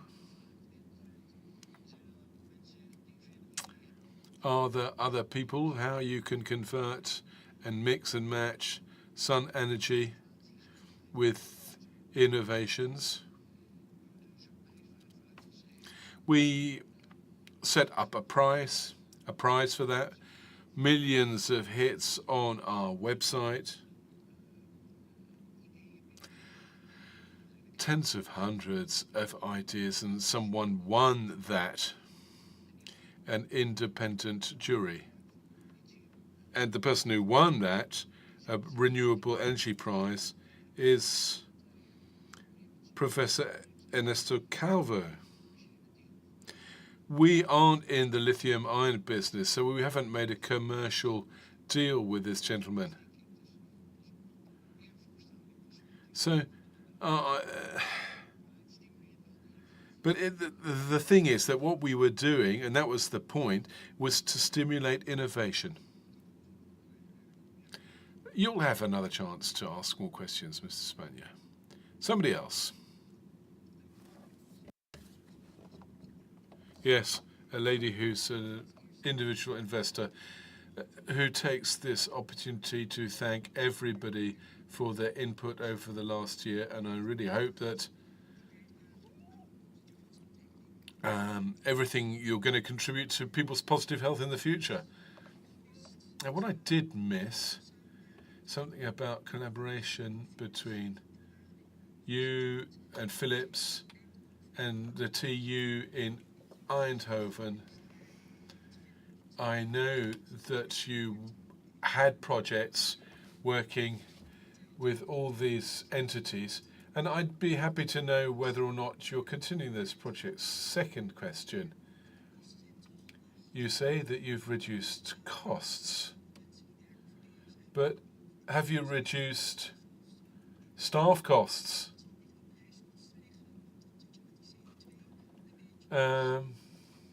Surely you can't be reducing or increasing traveling costs, because otherwise that would really impact on CO2 emissions.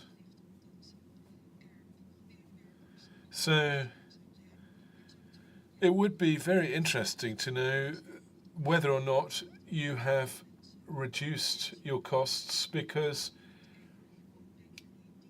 suppliers or contractors or are getting paid less. So how did you manage to reduce costs?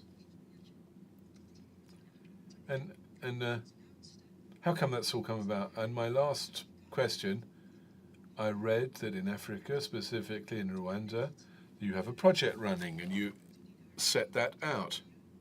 One of the crops is soya. Well, unfortunately, because of Cargill and other companies, soya's got a rather bad name.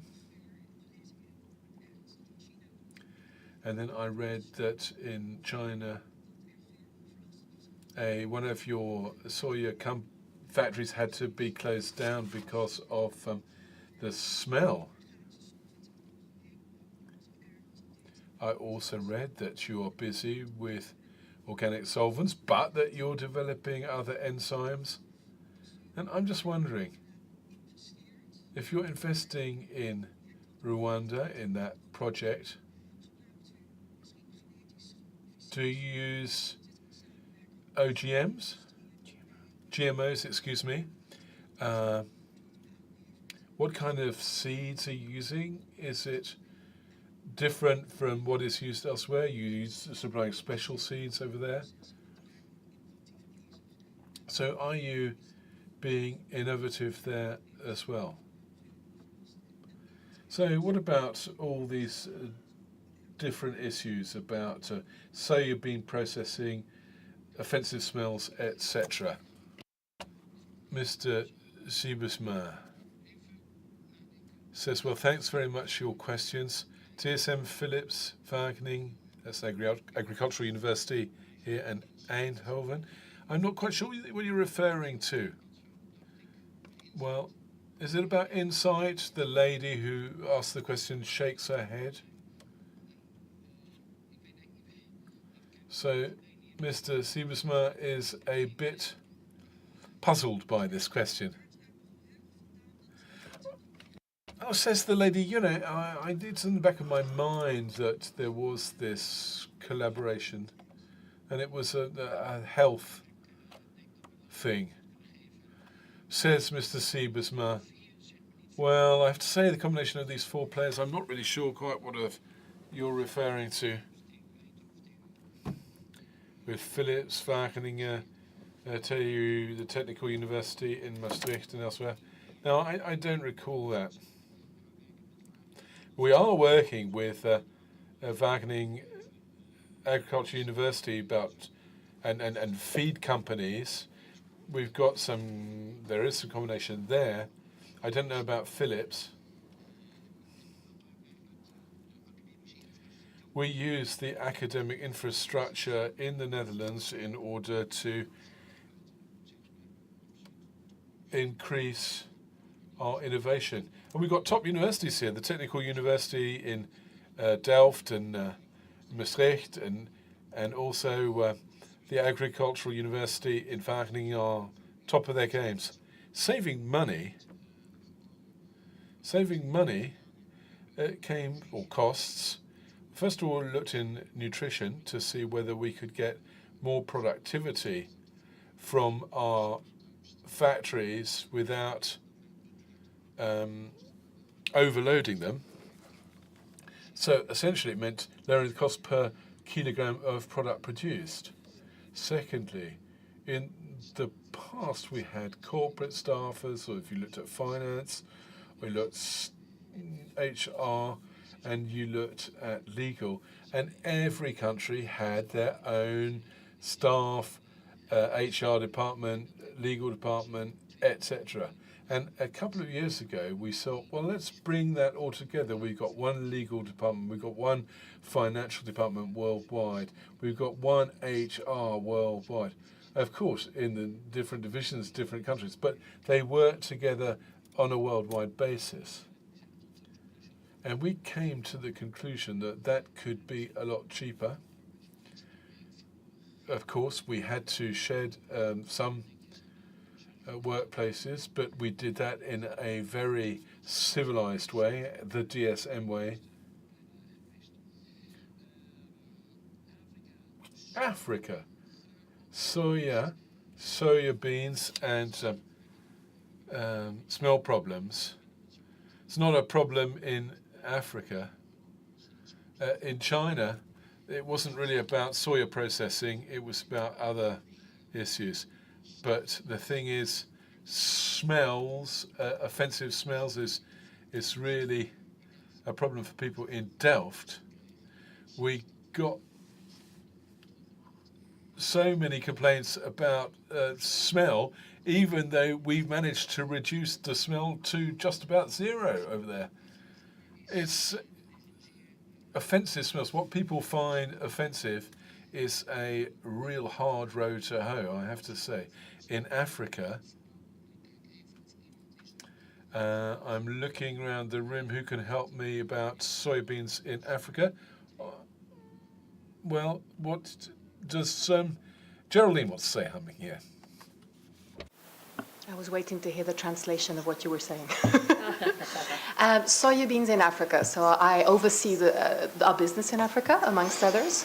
Now, what is very interesting about our project in Rwanda is that it is designed to source its grain locally.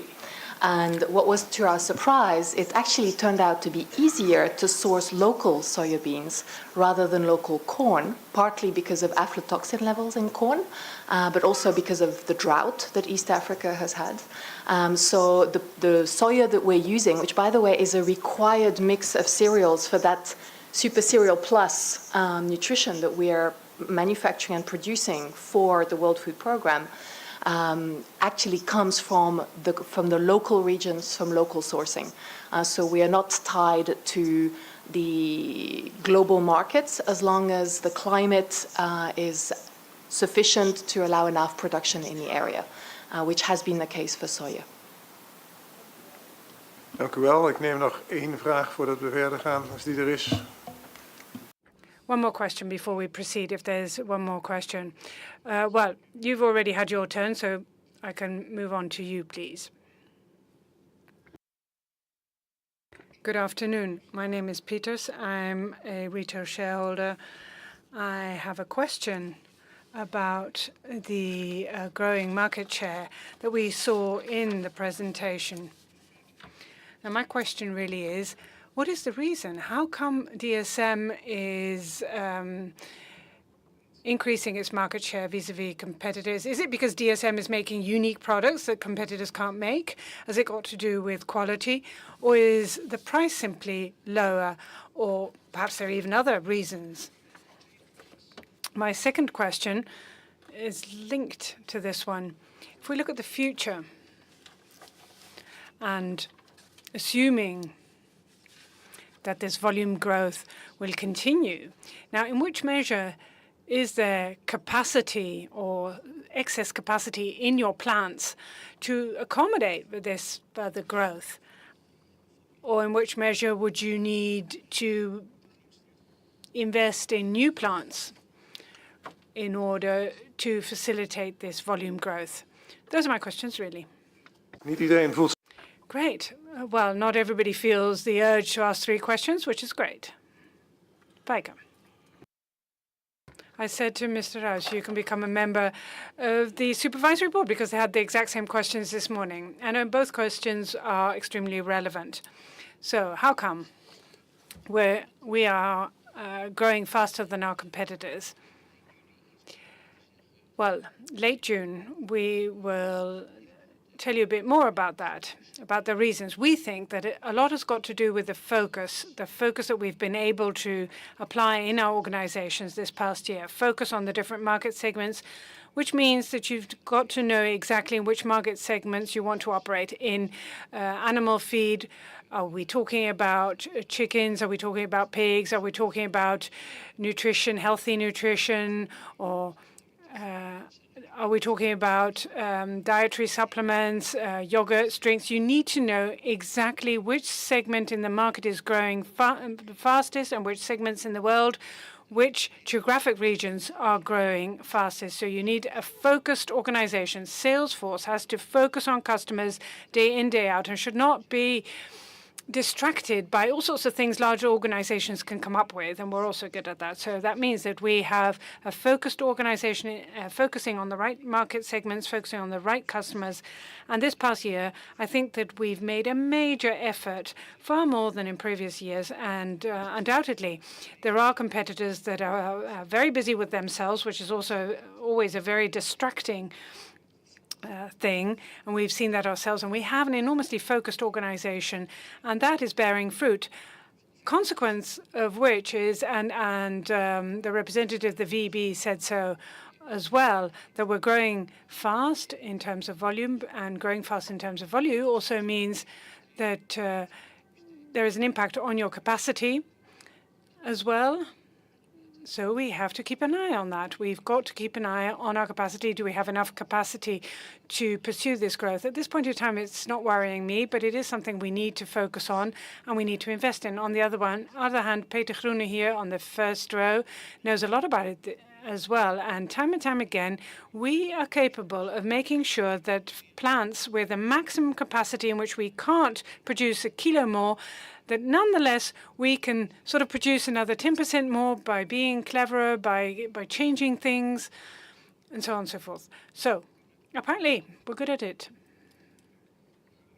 Thank you for those questions, Mr. Koster. If you have a brief question, you may go ahead. Otherwise, I would like to ask a question about the impact of the fire at BASF. The impact was substantial. I think it's safe to say that.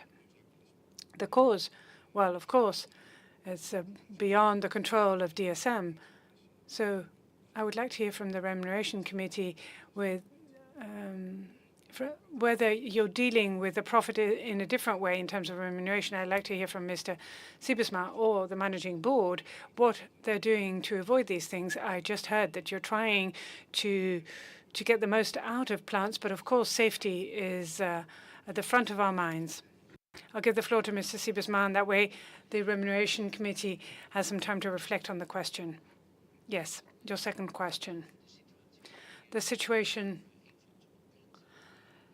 with one of our competitors that has an outage in their plant, and obviously this has given a boost to the prices, but I must say we adjusted to that very, very rapidly, because at this point in time, there's a lot of pressure also on our organization to deal with this. And I must say, even our own sales force, and this has got to do with the previous question on focus, how we deal with this situation in the market. And this is something an organization has to be able to deal with time and time again, deal with unexpected situations, positive and negative ones, things that are beyond your control. And the second thing you said quite rightly is that there's pressure on capacity. And that means that you have to invest enough in maintenance, in stocks, in order to make sure that these things don't happen in your plants. Of course, you can never say never, because things happen also in our plants. Sometimes things go wrong. Wherever people work, things can go wrong. But you've got to pay attention, and Geraldine has pointed this out earlier as well. This year, we ended up with higher figures than previous years in terms of capex investments. And this, amongst other things, has got to do with these issues. We want to make sure that we mitigate the risk, and as much as possible, we reduce the risk. Of course, you can never exclude a risk, but it has is certainly something that we are paying a lot of attention to. And you're quite right in what you said. And this, of course, increases our awareness yet again. Remuneration. Oh, yes, remuneration.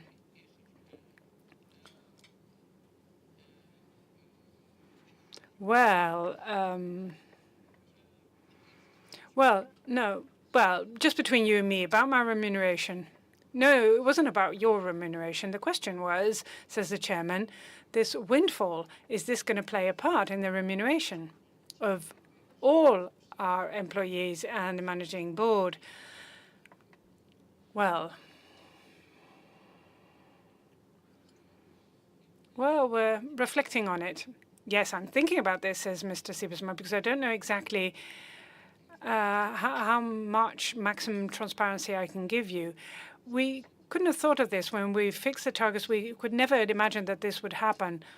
So sometimes things depend on incidents and accidents. And at this point in time, we haven't decided on this yet, but we will take it on board in the course of the year. I don't know whether it would be fair to entirely exclude this and to say this is a windfall and nobody's going to be rewarded for it, because lots of people have made a major effort. So it wouldn't be fair to exclude it from rewards. That's the way it works. In years of disappointments, we sometimes say, you know, something happened elsewhere and now we have to foot the bill. And very often I say, you know, that's bad luck. So what I do try to do as much as possible to make sure that remuneration is fair, also in line with what happens to you as shareholder. Imagine we have a negative impact and you also are impacted by it as a shareholder. And our own people say, well, we couldn't help it, bad luck. I would say our shareholders have bad luck, and we also have bad luck, so, you know, that's it. So if we do that in difficult years, you know, it might be a good idea to do the reverse if the reverse happens. Well, it's something we have to decide on, but there's a certain degree of fairness involved here. I think part should be taken on board for our own employees, and whatever the managing board does or the supervisory board does, that's up to Mr. Rauts and her colleagues. Yes, I'd like to comment.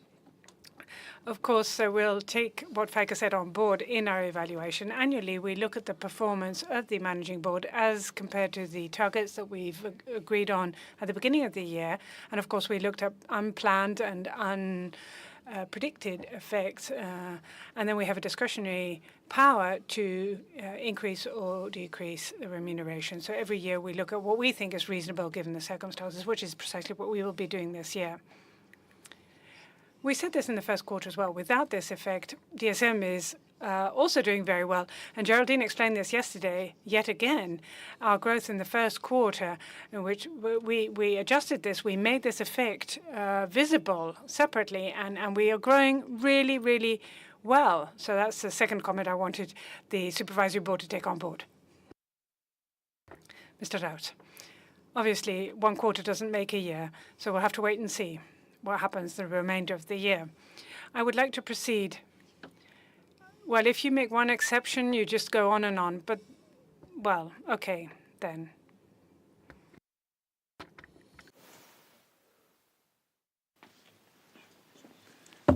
Mijn naam is Hielke Wierda.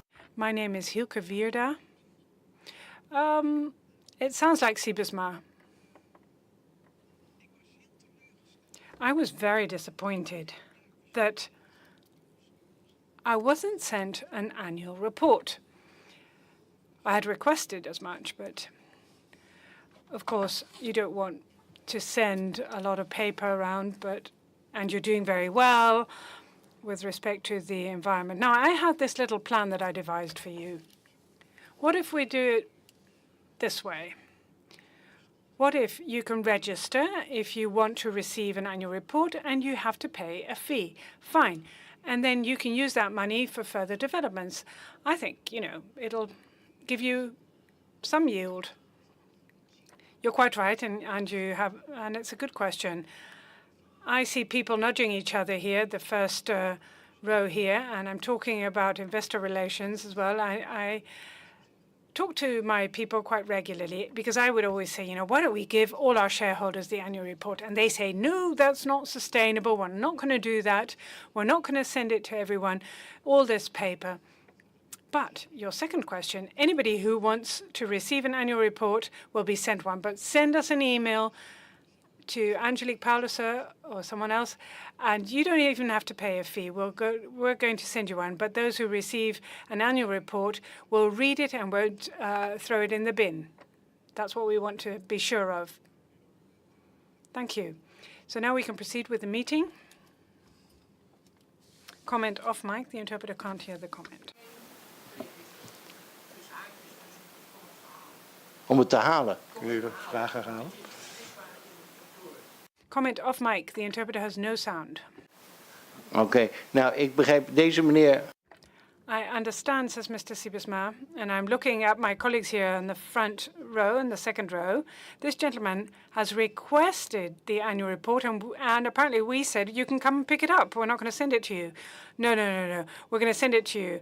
Perhaps, well, we can give it to you here after the meeting, but no, I think we can also send it to you. If that's what you want, we can do that. Not a problem. Well, apparently we've got to right a wrong here. Mr. Stevenson. Mr. Stevenson, one question. We will be sending you a bill. We've got to proceed with the meeting. One more question. Thank you, Mr. Chairman. Yes, there's still some court cases. And we would like to hear a bit more about these court cases. This concerns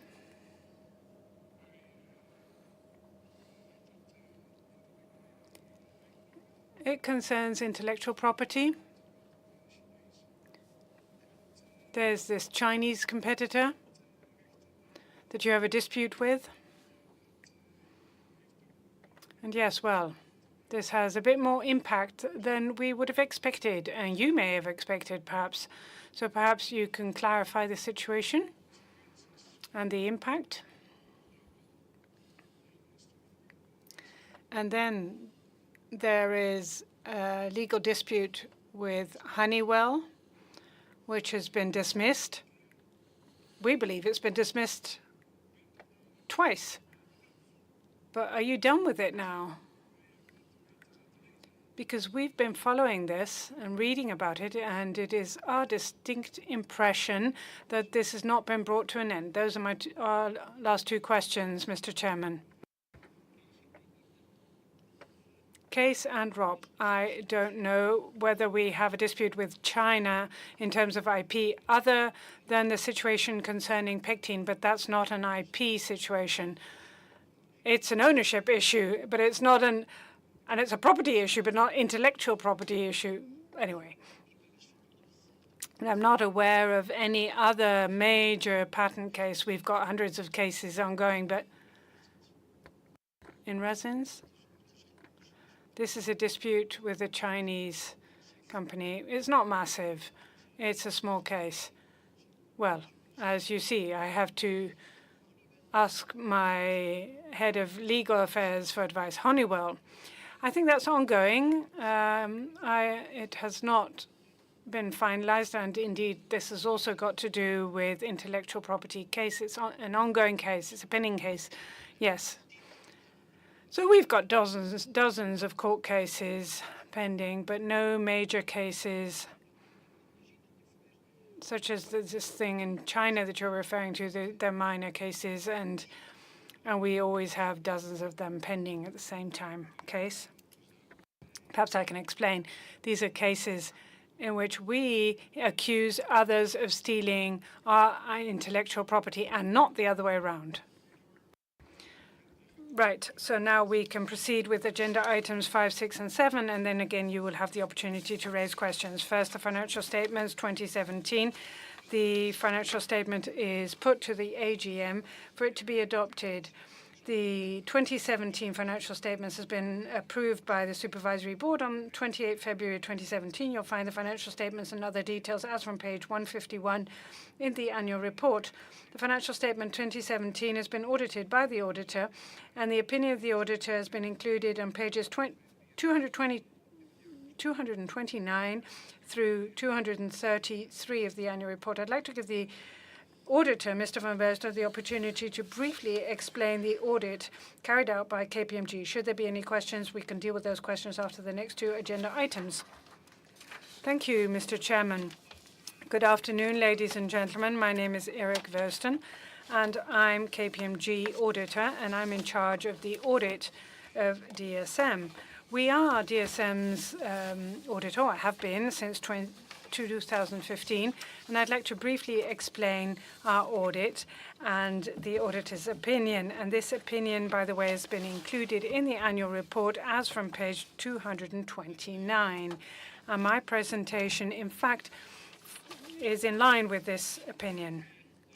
We have audited the single and consolidated financial statements of DSM, and we also audited sustainability information. My presentation concerns the auditor's report.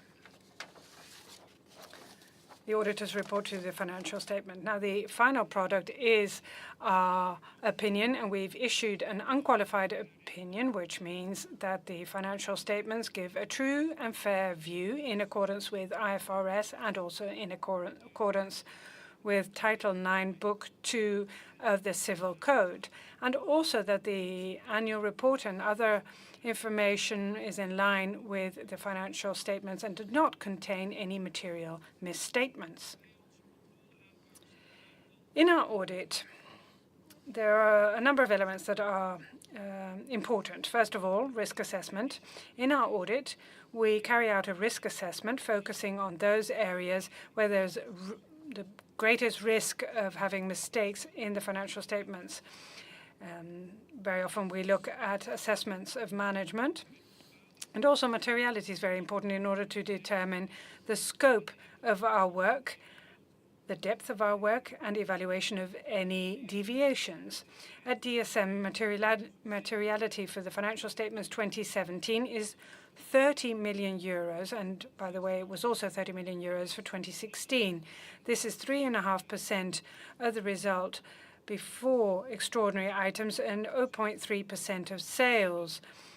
And this is in line with the bandwidth which is generally accepted. We report deviations over and above 1 million.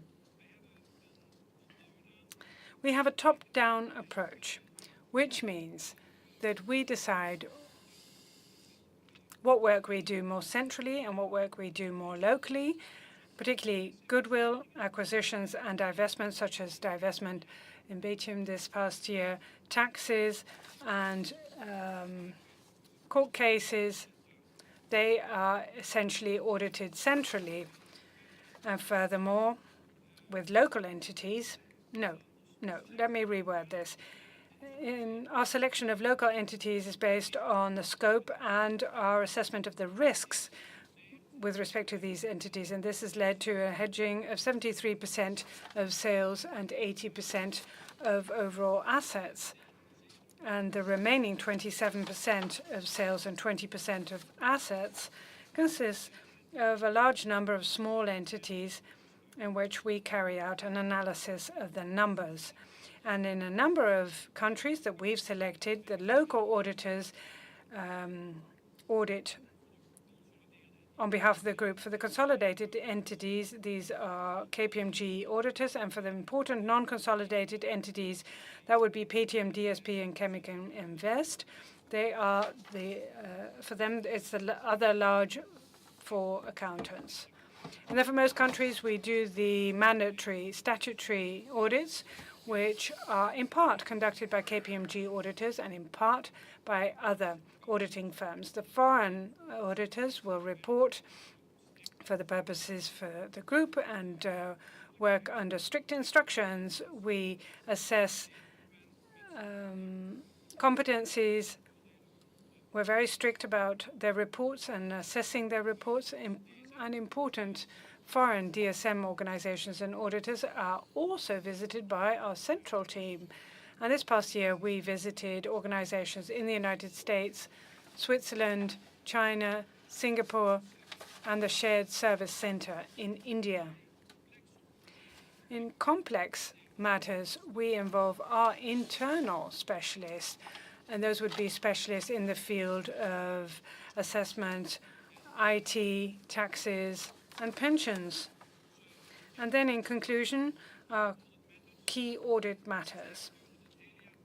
Throughout the year, we work on the audit of DSM, and we periodically discuss our findings with the CFO, Geraldine Marchette, and the CEO, Feike Siebersma, and I also consult quite regularly with the chairman of the audit committee, Mr. Tom Swan. We attended all audit committee meetings, and one time we attended a supervisory board meeting. We reported in writing on our findings in our management letter and our auditor's report. And we also reported to management and the supervisory board.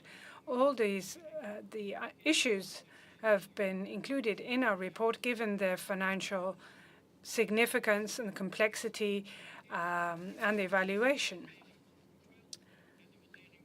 Valuation of goodwill and valuation of the joint venture between Poet and DSM were key audit matters just as last year, given the scope and also the assessment of management that is required in this respect. And we feel that these valuations or assessments are within the bandwidth that we've stipulated in our report. A new key audit matter is the divestment of Python, and Feike Siebersma mentioned this in his presentation as well. And this divestment has been included as a key audit matter given the scope of the transaction and also the financial significance thereof in the financial statements. The valuation of deferred taxes have no longer been included, and also the presentation of extraordinary items have also no longer been included in key audit matters. This is my presentation so far. Obviously, I'm happy to answer any questions that you may have. Thank you very much for your attention. Thank you, Mr. Versten. I suggest that we ask questions after item 7 of the agenda. Let us first deal with these 3 items. So now let's proceed to item 6, reserve policy, dividend policy, and adoption of dividend of ordinary shares for 2017. Now, that's what we're dealing with right now, and this item consists of 2 parts. As we said, let's first talk about 6A, which is a reserve and dividend policy, which has been unchanged as compared to last year. Reserve policy is closely linked to the dividend policy. Of course, everything depends on the circumstances of the company, financial performance of the company, and other relevant factors. DSM is aiming towards a stable and preferably increasing dividend. The managing board, with the approval of the supervisory board, may propose that the dividend be distributed both in cash and in the form of ordinary shares DSM at the discretion of the shareholder. I'd like to proceed to 6B of the agenda, which is adoption of dividend for 2017. It appears from the financial statements that a net profit was generated of 1.769 million. Based on the Articles of Association, the Management Board will make a proposal with respect to a reserve. For 2017, it was determined that an amount of 1,438 million be reserved. And from the rest of the profit, first dividend will be paid on the cumulative shares, preference shares A. These shares amount to 8 million, and after that, the profit will be available to the AGM. With the approval of the Supervisory Board, the Managing Board would propose to the AGM that for 2017 an amount of €1.85 per ordinary share be paid as dividend, taking into account the interim dividend, which was paid in August 2017 of 0.58 per ordinary share. The final dividend would amount to €1.27 per ordinary share.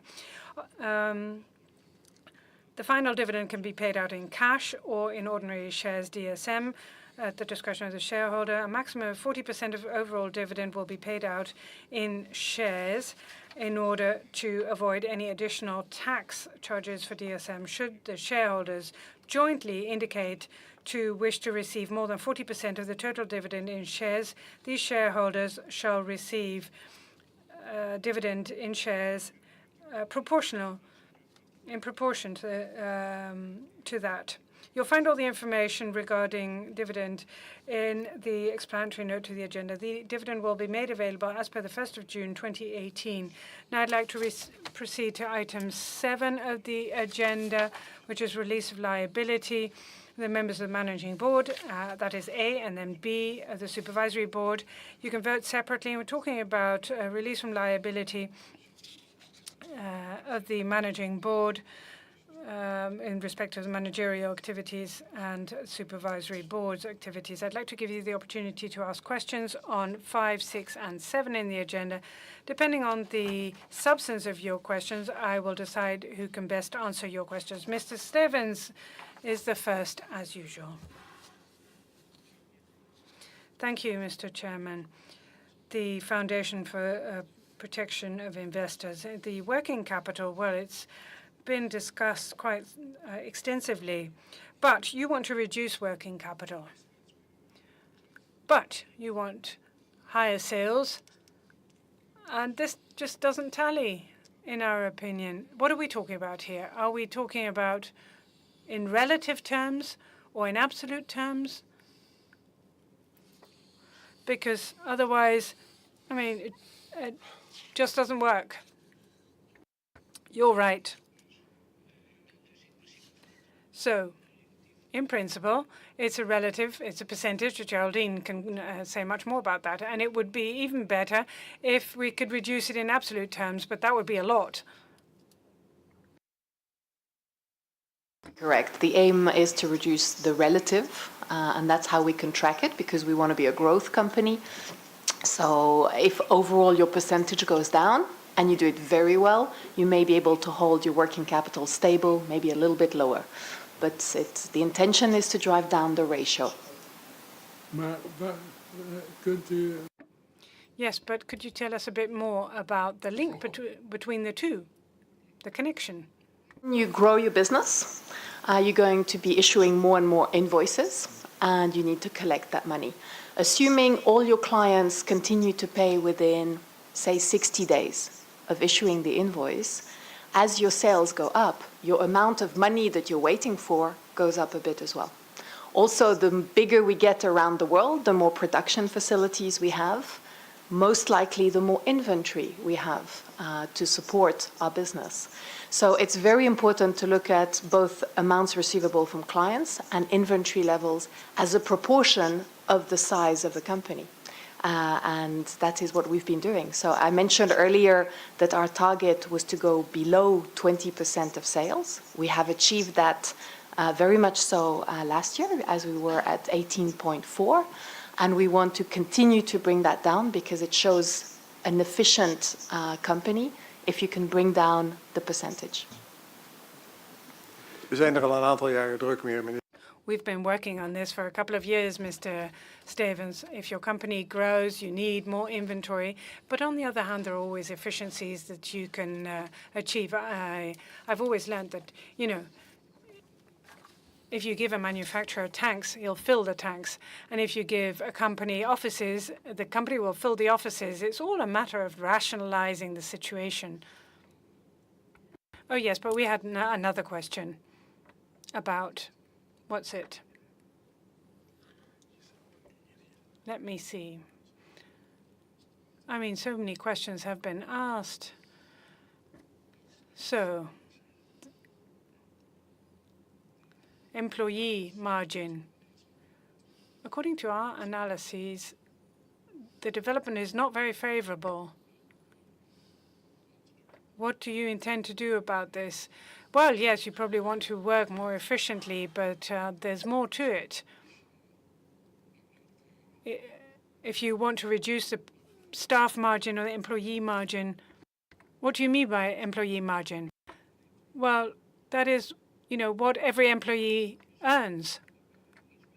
I think it increased because we have fewer people and we have more profit, so I would think that that would lead to a higher percentage, not a lower percentage. Did you read somewhere that it is lower? Oh, yes, but that's a result of our analysis. Oh, well, that's a very extraordinary analysis then. Well, the fact is that we're making more profit. Geraldine can confirm that. Fact is also that we have fewer people, and Judith can confirm that, because we've just experienced a process of rationalization. So more profit, fewer people. I would say that these employee margins that you are referring to must have gone up, quite certainly so. Yes, you're right about that. But the thing is, compared to other core numbers, your employee margin lags behind. Well, perhaps you should discuss this analysis of yours with someone in our company. Mr. Siebersma says Jos is very interested in doing so. No further questions, Mrs. Stevens? No. Toe ga ik om zo bij u terug. Okay, I'll come back to you, sir, says the chair to another gentleman, and there is somebody else moving towards the microphone. My name is Bohm. I've got a question about taxes. Now, I hear it's going so well with DSM, all the profit you're making, and yet there are 200 million fiscal losses. Last year was 200 million. And next year, I mean, this is we're gonna have 17 million. How can you keep on making losses, and yet you are breaking out in profits all over? So how do you manage to do it, says the speaker, or the questioner. Sounds like a question for our CFO, doesn't it? Tax losses. Maybe the first thing to mention is our effective tax rate. So what you saw last year is that our effective tax rate actually went down to 16.8%, as opposed to the year before we were at 18.3%. Yeah. So overall, our tax efficiency is going in the right direction. But of course, we also want to be a responsible corporation, and we are not exaggerating there, but we are seeing a trend in the right direction. In terms of the tax losses, what we recognize as a tax loss depends on the IFRS principles, and we have a note in the annual report on page 177 that explains when a tax loss is recognized because it is usable or when it is unrecognized. Yes, I understand that. But how come that you can't recognize it? Where is it? You have lots of profits. Yeah, depending on the jurisdiction, tax loss. Which country? Well, we have our head of fiscal is right here. We have various jurisdictions in which the time limit may mean that we don't use the tax losses completely. And under IFRS, per the auditors, they make sure that we recognize the ones which are most likely to be used, and we don't recognize the ones that we probably won't be able to use in time. It's quite a complex, we're present in so many countries, but if you would like the details, I'm sure we can provide you. Many countries. Yeah, but you talk about a long period. We talk about 10 years more than 10 years. So we talk about a long period, like Geraldine is saying, and if you have over, we make good money now, but I need to say we have not made always, in all countries, always made good money. Mag ik suggereren dat na de meeting, dat nu na de So may I suggest that you discuss this after the meeting with our tax expert? So is that a good solution? All right, the next man up. Yes, thank you. I've got a question for the auditor. Thanks very much for the audit presentation, and it's very clear about the different business or discussions with the management. Can you say to what degree can you have certainty about efficiency, improvement, and greenhouse gas emissions in the sustainability? Is it the same with the sustainability data? Is it just a certain level of certainty? And if so, what level of certainty is actually guaranteed by the auditor? The auditor strolls towards the microphone to respond. Well, thank you very much for your question. It's clear. You can see in the second statement in the annual report, we give a limited assurance with respect to the sustainability goals. And with respect to remuneration, we report back to the supervisory board regarding indicators. Now, that's pretty well calculated, but when you look at sustainability indicators, that's limited assurance audit, I'm afraid. Says Mr. Siebesmith, we're doing our best here, but we do hope that we will move from limited to reasonable assurance. Thank you. Mr. Costa.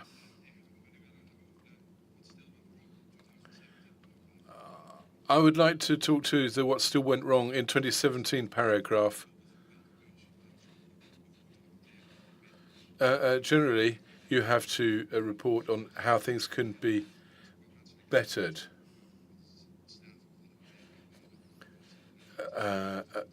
There are things that went wrong, of course, with the fatality we had in America, but there are also the issues of the conflict in China with pectin and the PUT DSM issue highlighted by the auditor as a key audit matter. So I'm just wondering, are there other areas which possibly have been omitted and which you would like to draw to our attention? Says Mr. Siebesmith. Well, I read you loud and clear, but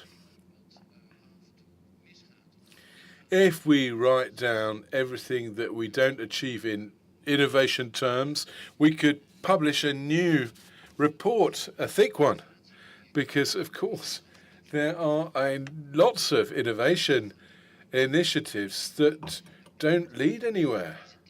POET is a particular and typical example where you have innovations that didn't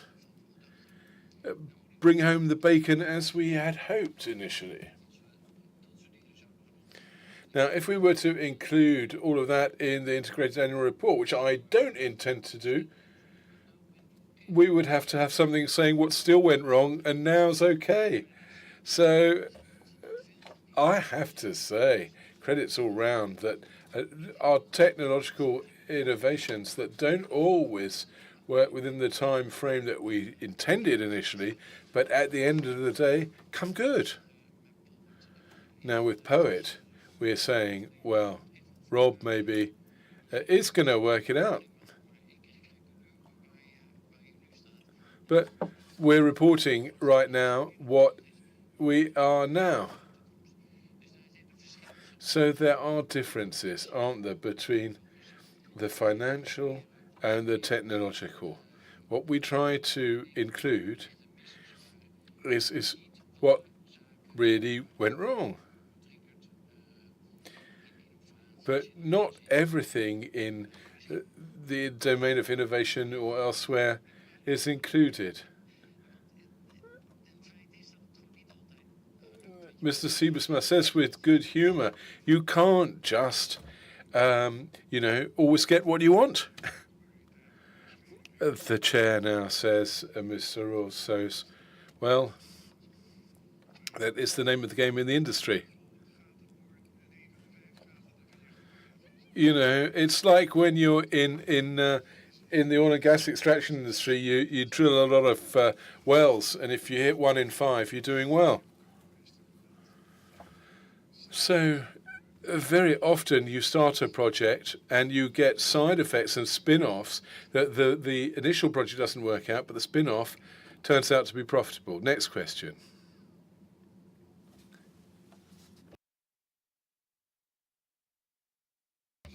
Chair, could you say what tax advantages you have? I didn't really could see how much tax advantage you got from the speaker. Wasn't clear for the interpreter there, unfortunately.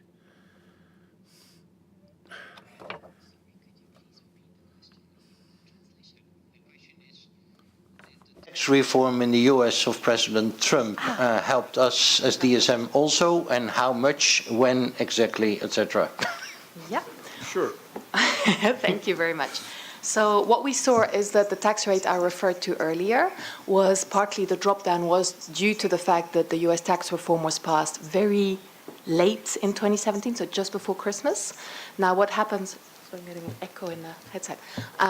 What happens is that when the tax rate goes down, you adjust also the deferred taxes. So we got an increased impact in 17. Now, most importantly is what's going to happen going forward. It's a mix of various changes, and net, we think it's about a 1% impact on our effective tax rate going forward. There are still quite a lot of interpretations which haven't been clarified because they rushed the legislation so much that how it's actually going to be enacted is still to be worked out completely, but we estimate about 1%. Okay, dat was bevredigend. Fine. If there are no more questions, well, let's move, shall we, to the voting. I'm now going to ask the Secretary of the company to give an explanation of how you can vote. Yes, Mr. Chairman, and I think that many people here in the room already know. Here's a voting box. You've got your voting pass. Put it in the voting box with the gold chip upwards towards you, and if you are lucky, you will see your name appear in the display. If this is not the case, please put your hand up and a hostess will come and give you a hand. I see nobody putting their hand up, so I assume that all is well. And now I'm going to ask the operator to turn the system on. Now, right now, you will see the choices that you can choose, 1, 2, or 3. If you are in favour of the motion, please press 1. If you're against, 2. And if you intend to abstain, please press 3. Every share has the right for 1 vote. You can see at the end of the day who is in favour, who's against, and because as abstentions, according to the Articles of Association, are non-votes, you'll just see percentages of for and against. So let's move to the agenda items 5, 6b, and 7. First, 5, the adoption of the annual statement of 2017. The Secretary has the floor. Thank you. So the voting is open for 5, 1 for, 2 against, 3 abstain. Vote's open. Vote now, please.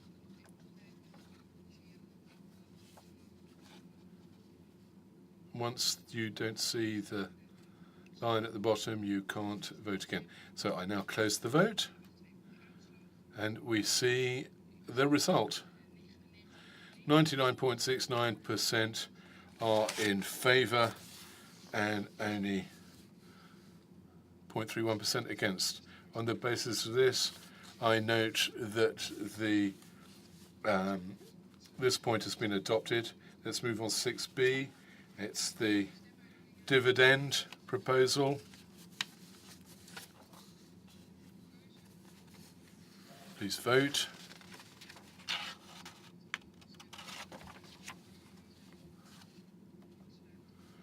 I now close the vote, and the result is agenda 6b.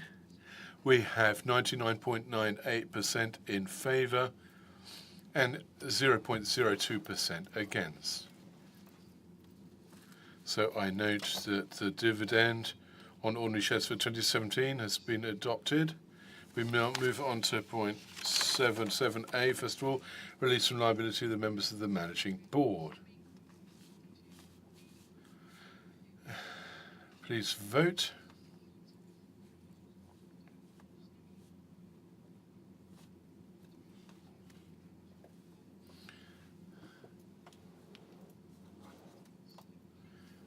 Okay, the votes are in. I close the vote.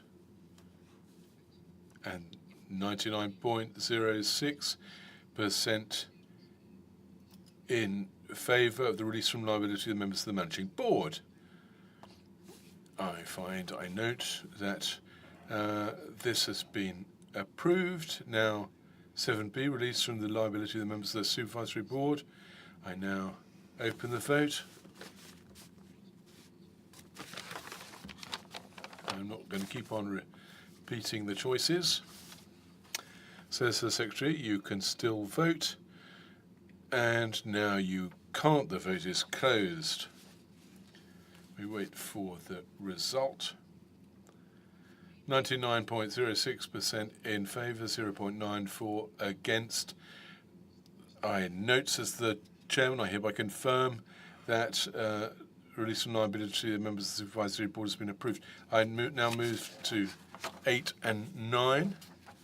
8 is the reappointment of Geraldine Matchett as member of the Managing Board. The Supervisory Board nominates Mrs. Geraldine Matchett for reappointment as member of the Managing Board on the basis for her all-round qualities and international CFO work, as well as her extensive experience with her external stakeholders during her first tenure as MB member. And through the years, Ms. Matchett has created real value for DSM. The reappointment will be 4 years, finishing at the closure of the AGM in 2020. And then for 920, I give the 22, excuse me. And now the next point, I give the floor to Ms. Moore. This is about the reappointment of Rob Rounce as a member of the Supervisory Board. Ms. Rounce, according to the rotation schedule, is due to resign in 2018, but is available for reappointment. The Supervisory Board, in accordance with Article 24, Section 2 of the Articles of Association, the Supervisory Board nominates Mr. Rounce for reappointment as a member of that board of DSM on the basis of his extensive international experience, his knowledge of the petrochemical industry, his broad experience in the management of corporations, and his qualities as Chairman of DSM Supervisory Board as demonstrated during the past 8 years. The currently ongoing regular strategic review and the fact that the Vice Chair will be stepping down this year, as we've just heard, are additional reasons to safeguard the continuity in the Supervisory Board, especially given the much valued way Mr. Rounce has fulfilled the Chairman's role.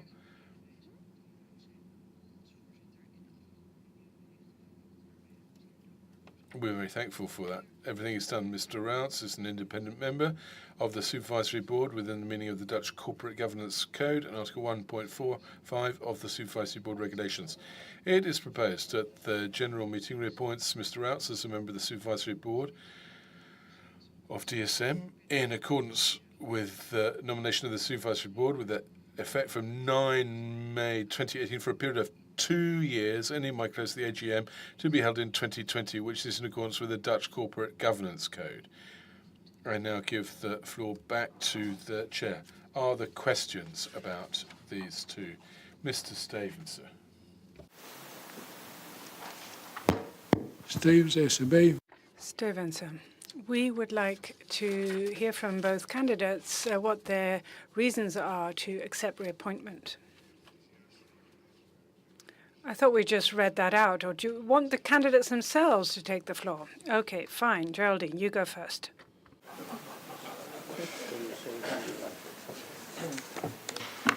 Okay, the translation was, why do I accept it? Which, of course, anticipates a supporting vote, which I hope will be the case. I was actually contemplating how 4 years ago I was in this room.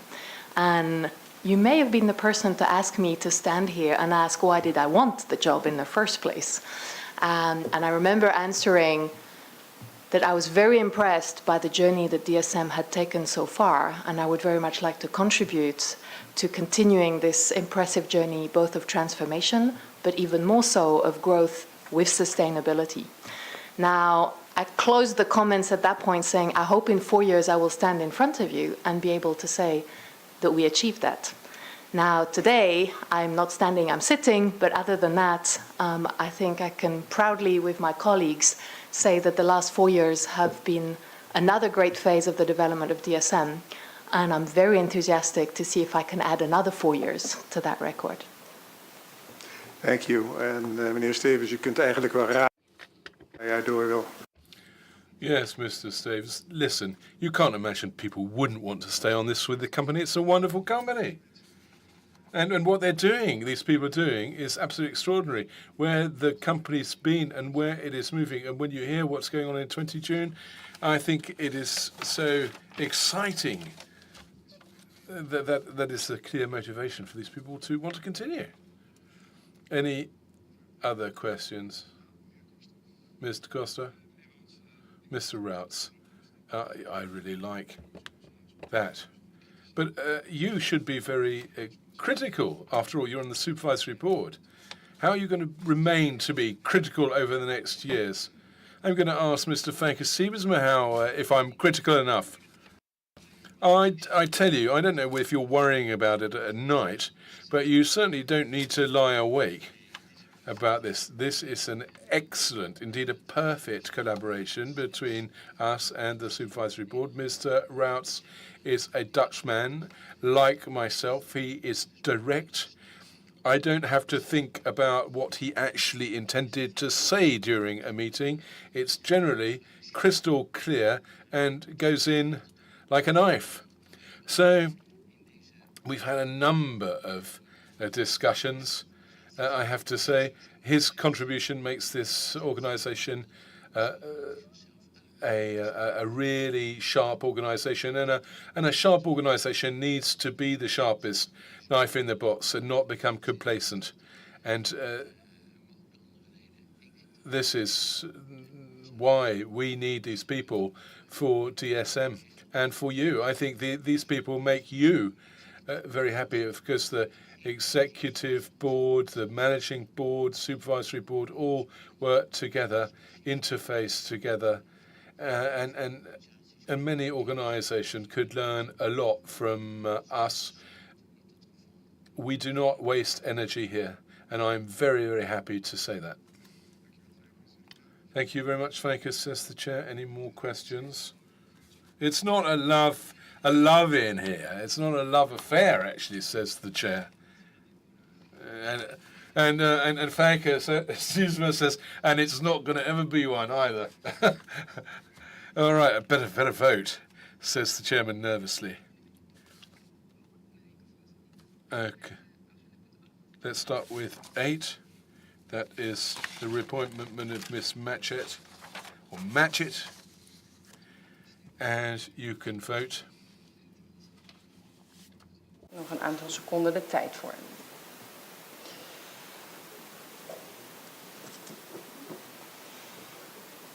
Ik zie dat alle stemmen zijn binnen en ik sluit de stemming. I close the vote and wait for the...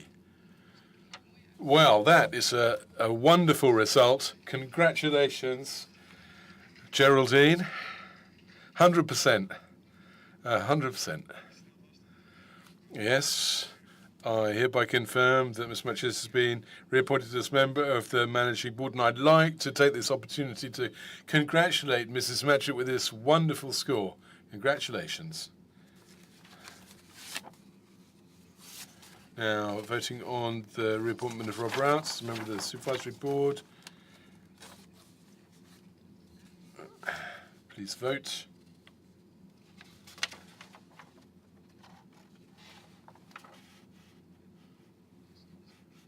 All votes are in. We can close the vote. And let's look. 84.73% in favour, 15.2% against. That I note that the AGM has reappointed Rob Routs as a member of the Supervisory Board. Congratulations. Well done, Mr. Routs.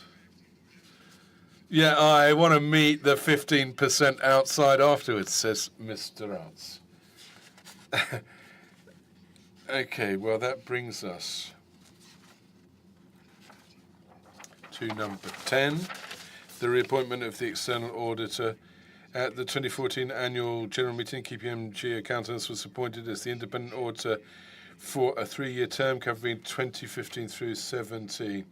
During the annual general meeting of 2017, KPMG Accountants was appointed for 2018 following the recommendation of best practice. The audit committee and the managing report reevaluated the performance of the auditors KPMG has a robust audit process in the past years.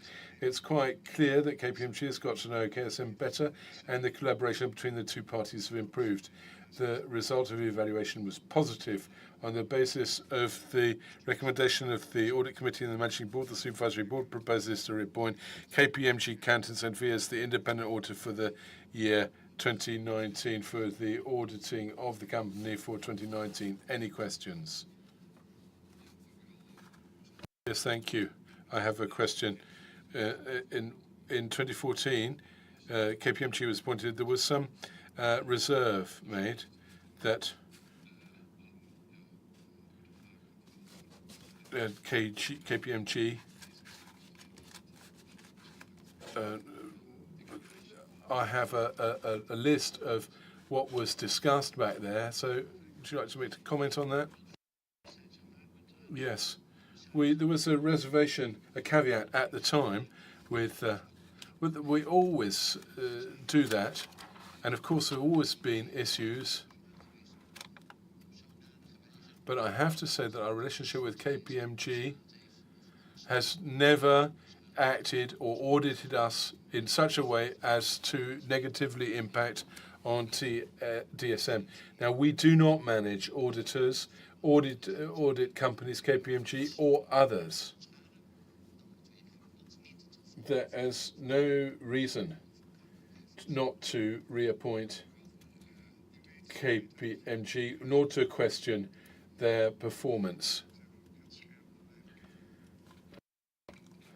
I just have to say that I had a problem that Mr. Siebersma answered. He's not in the audit committee, so you don't reappoint the auditor. Yes, says Mr. Siebersma, but that was my advice towards the supervisory board. And the head of the audit committee is unfortunately not here today, so I can't really give the floor to him. Another question from the floor. In different countries, we've got affiliates, opcos. We've got different people. There are hackers all over the world. How do you cover the cybercrime issue in your different opcos? All the big four have special teams in every country, indeed, who are mandated for cybercrime and hackers. So have you been audited from this side of thing? And as for energy supplies, it's also under threat. As we've seen, energy companies, energy providers, and utilities are under threat through hackers. What's happening? Has this been audited? How are you covered? Yeah, dank voor. Thank you very much for your question. Cybercrime, indeed, is a hot issue right now for a number of companies with DSM. What we haven't done is we haven't carried out investigations in every country. Why? Says the speaker. That's not our role, says the auditor. We have a look and see what the company and see what measures they deploy in order to stop cybercrime and if they're robust enough. And we don't do that in all countries. Countries are the risk areas, is the speaker. The auditor doesn't wish to engage in that. So this is discussed between supervisory board, management board, and auditor. But Mr. Siebersma adds, and it relates to all activities, we of course check whether or not we are well protected for cybercrime. It's very difficult, as I'm sure you appreciate, to be 100% protected against this. This is a nasty business, or nasty issue, cybercrime and hacking, involving people with strange and evil intent. So we try to sit on this as tight as we can. And this is an issue that we discuss with Geraldine and IT on a regular basis. And sometimes to the supervisory board. Thank you very much. Mr. Rance said, yes, I'm in the board of Maersk, which, as you know, was impacted hugely. and that's in Denmark. So, good question. So let's vote now. You can now vote on agenda point 10. That's the reappointment of the external auditor. The vote is now open. 1, 2, or 3. Ik zie de stemmen binnenkomen. We wachten even. The votes are coming in. Let's just wait until the last votes have been cast. And yes, we'll be seeing the results now. 99.92% has voted in favor and 0.08 against. The external auditor has been reappointed. And finally, you'll find a cluster of 5 items that are more technical by nature. 11A, which is extension of the period in which the managing board is authorized to issue shares. B, extension of the period during which the managing board is authorized to limit or exclude preferential right when issuing shares.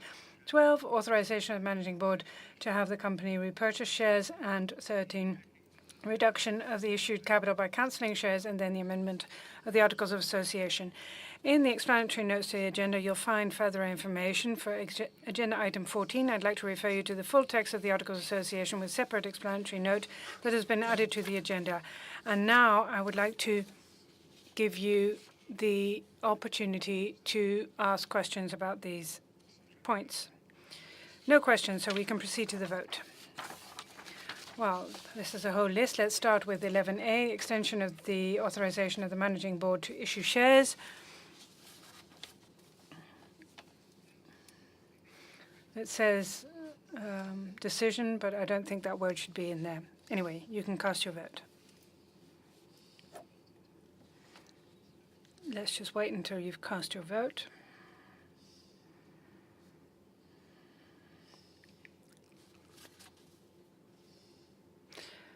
Which is the case. The vote is closed. I'm just waiting to see the results. 87.56% has voted in favor and 12.44% has voted against. The chairman. And so the meeting has confirmed the proposal and there's been an extension. Now we can proceed to 11B. Yes, this concerns the authorization of the managing board to limit or exclude the preferential right when issuing ordinary shares. The vote is open, and I would request you to cast your vote.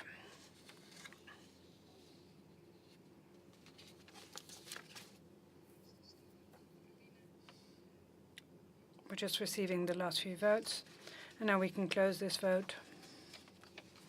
We see that 76.35% has voted in favor and 23.65% against. And so the meeting has confirmed and adopted the proposal to extend the authorization of the managing board to limit or exclude preferential rights. Okay, 12, the authorization of the managing board to have the company repurchase shares. In the Dutch text, we see the word decision, which shouldn't be there. The vote is open.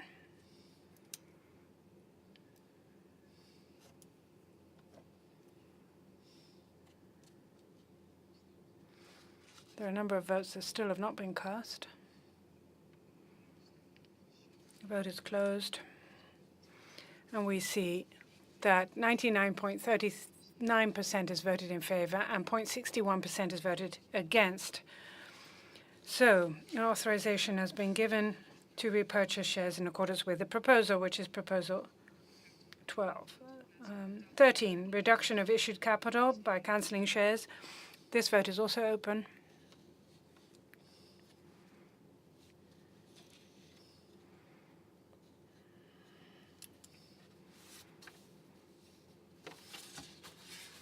We're just waiting for the last votes.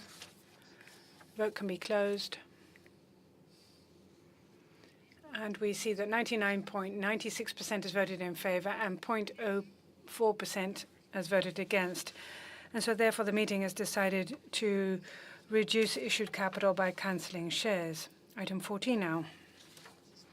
The last vote concerns the amendment of the Articles of Association. The vote is open. And you can choose between 1, 2, and 3. 1 in favor, 2 against, 3 abstention. Still a couple of votes that have not been cast. They have now. Vote is closed. 100% has voted in favor. So the meeting agrees with the proposed amendment of the Articles of Association. This is a record because we've never seen this before. Right, 15, any other business? Mr. Koster. Yes, one question with respect to the first quarter report that was published this week. The vitamin plant in China is being made sustainable. There's reference to the Blue Skies policy in China. Actually, a very straightforward question. Are the requirements in China stricter than in Europe, or was it obsolete? Did you have to do maintenance because of new legislation? Well, you're quite right in asking this question. Good question. In very many respects, the requirements in China are slightly lower, sometimes at the same level, and in some areas, requirements in terms of environmental issues are stricter even than in the Western world. So China is making up for this, and we've been able to apply a number of improvements that also have to do with this transition from coal to gas. So for that reason, we are making a number of investments in this plant. But by and large, I would say that China is scaling up very, very quickly in terms of environmental requirements. And if I look at Dimitri's business in resins, in waterborne resins, you see an enormous progress in China because of the legislation being stricter in China than in Europe. We always have this image that China is a very polluting country. Well, it is, but the requirements are becoming stricter and stricter. And this year, since the 1st of January, CO2 has been, a price has been put on CO2 as per the 1st of January this year as well. Another question? Chairman, my name is Spanja. It's still Spanja. Page 2, 132. Here, what still went wrong? I studied this very carefully, but isn't it regrettable that there's this company in Switzerland? It's mentioned 3 times. Well, it's performing poorly. What about this company? Does it need renovation? How come Sisland in Switzerland is such a problem? I mean, sometimes they fall down stairs. I don't know. What is it? Is it because the plant is obsolete? Have they been drinking too much glue wine? What is it? Well, it's even worse. I mean, it's a jewel in our crown, I would say. And you're quite right. The company is mentioned on a number of occasions. I must say that it is a big site that we have. So automatically, you know, the risks involved that people fall down the stairs. Of course, shouldn't fall down the stairs, but, you know, nonetheless they do. But it is one of the best sites. If you were ever to visit it, it's one of the best sites that we have in the world. Peter, someone is telling me something. The best site. Ah, there you go. The most beautiful site. It's a beautiful site, but it's big and all sorts of things happened. And, well, it didn't, you know, I hadn't seen this, so, but Mr. Spanja, the first one, in the first column, 1, 2, 3, 4, 5, the 6th. Then you've got the second column, and then you have the 6th and the 8th. That's where they're mentioned. And only the second column, the last one, is a different site. That's Laden in Switzerland. That's the only one. But this one, you know, is so striking. Well, you know, it's even worse because the boss of corporate compliance in production is a Swiss national. He is sitting in the front row listening to interpretation, and he knows all the ins and outs of this site. Is there anything you would like to add on Sisland and why this is a problem? Very, very well.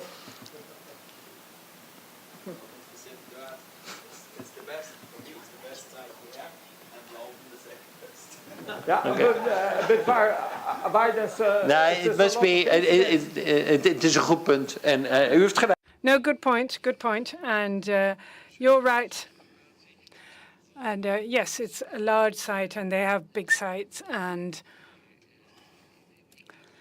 I just think it's coincidence. There's nothing, specifically going on there, and the things that you're mentioning now.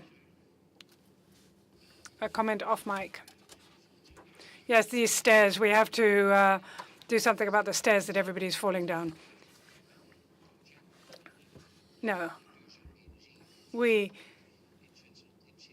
In Heerlen, we've moved to a sustainable energy. And so, well, I'm taking your points on board. But if you were to ask me, could you mention a flagship in your production infrastructure, I would have mentioned this plant, Heerlen. But anyway. And the last 500 million, when will it be transferred to the bank of the company to which it was sold? Because the 1.5 billion, you've got that already. No, we had already received the 500 million. We've already got it on our bank account, don't worry.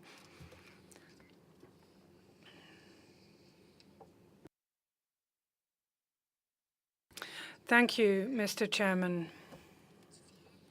I have some questions in general, questions that occurred to me and that are linked to the strategy of DSM, because one of the things that I realize full well is that DSM is profiting from this spending spree that others have because people want to buy all sorts of things. And one of the things that was mentioned in the presentation is the fact that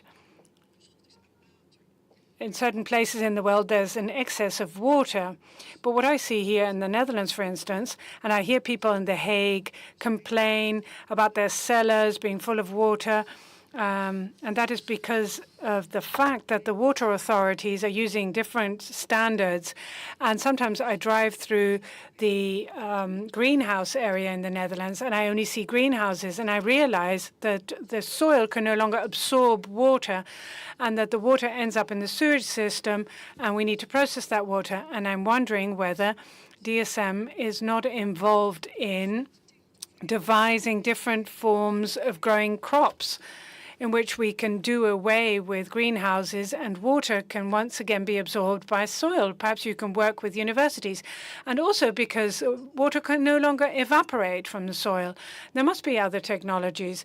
I'm thinking of the Olympic Games in Beijing. All of a sudden, the weather was beautiful. Apparently, there's something you can do about it. You can do something about clouds appearing or disappearing. We can do something about that. Now, another question that I have. What about the future? What should I expect in the future in terms of diversity of other living species other than human beings on Earth? Because species are disappearing and a lot is changing, and only those things that would be beneficial to the current population seems to be important. And if I'm looking at DSM, and I'm wondering whether DSM has reflected on this, whether we should go on making things bigger and better all the time. I don't know. Another question, a specific question. Nowadays, if I look around the supermarket at desserts, I see that there's a great deal of diversity in desserts. And if I then zoom in on the vitamins that are printed on the packaging. And if I think back on my cookbooks that were published 40, 50 years ago by, the recipes that were printed and published by a mainstream magazine, and they also printed the vitamin content. And I know that there was more vitamins in the products 40, 50 years ago. And the vitamins in the products that I can buy, the desserts that I can buy in the supermarket, are much lower. Are you aware of that?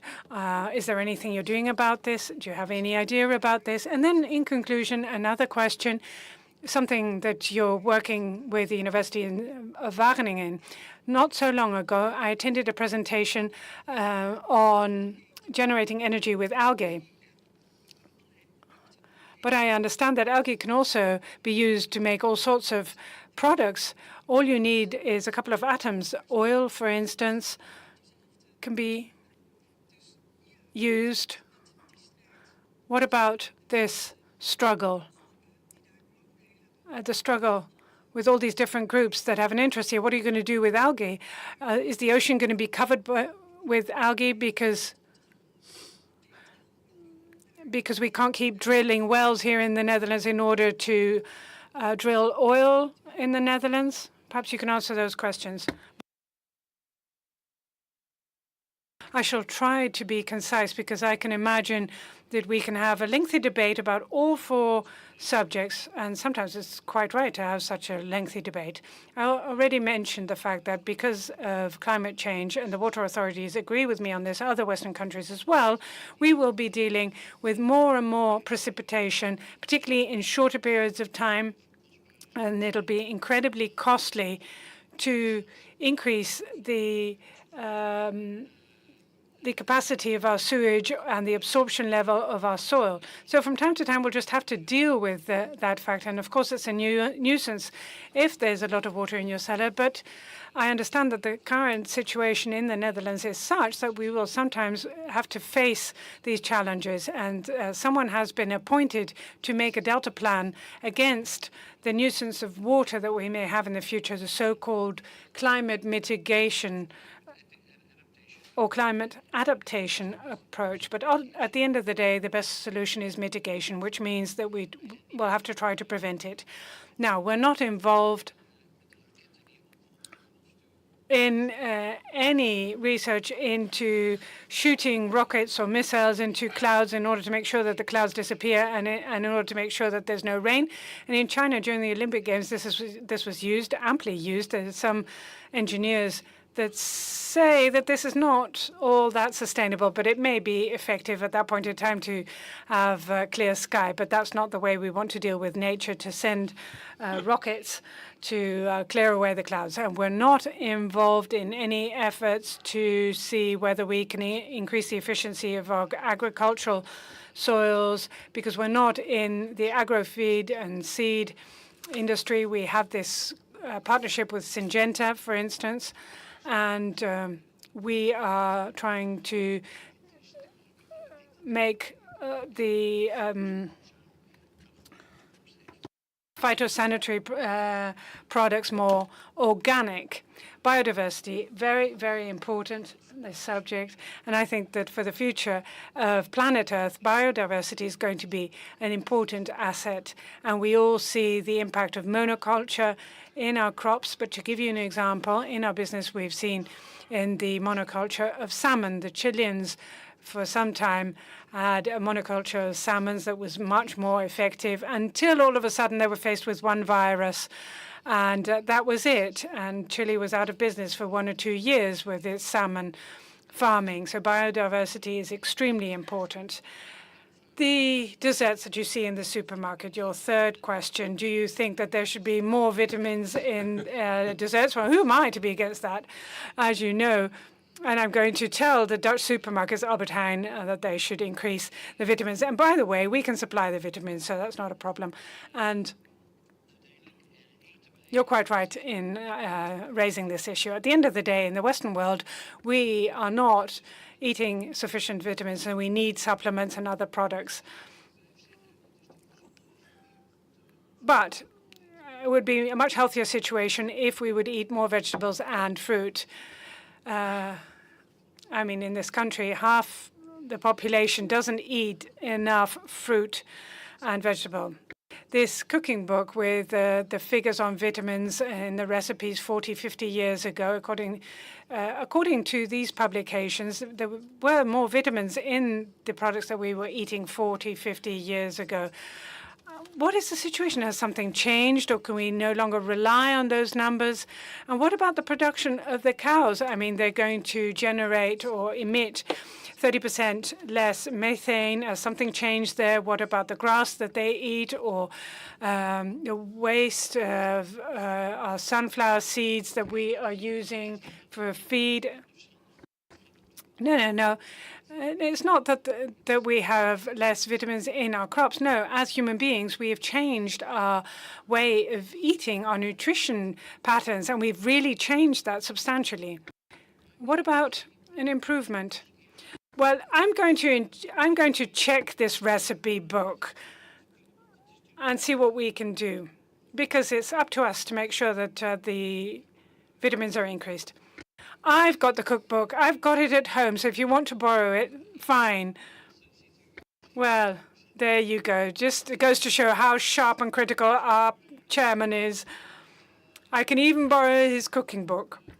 Last question. Wageningen algae. Quite right in raising this point. Rob van Leen will be really happy with this question because he's very much in favor of the potential of algae. And a couple of oils that we make, we produce from algae, and we're doing this for infant formula. We're doing it for fish feed now as well. So algae are continuing to be a very important source that we can use, and the potential of algae is enormous. I'm sure that Rob van Leen entirely agrees with what I'm saying. So quite right that you raised that point. So, okay, thank you very much. Now I would like to close the meeting. It's been an extremely pleasant meeting, but it's coming to its end. I still have a couple of comments. The draft minutes will be available on the website 90 days after the meeting, and for 3 months you have time to comment on the minutes before we approve the minutes. Please hand over your voting handsets when you exit the room, and of course we invite you to drink and a bite to eat in a minute. I'd like to see you back again in 2019 at the AGM, which will be taking place on May 8th. Thank you very much.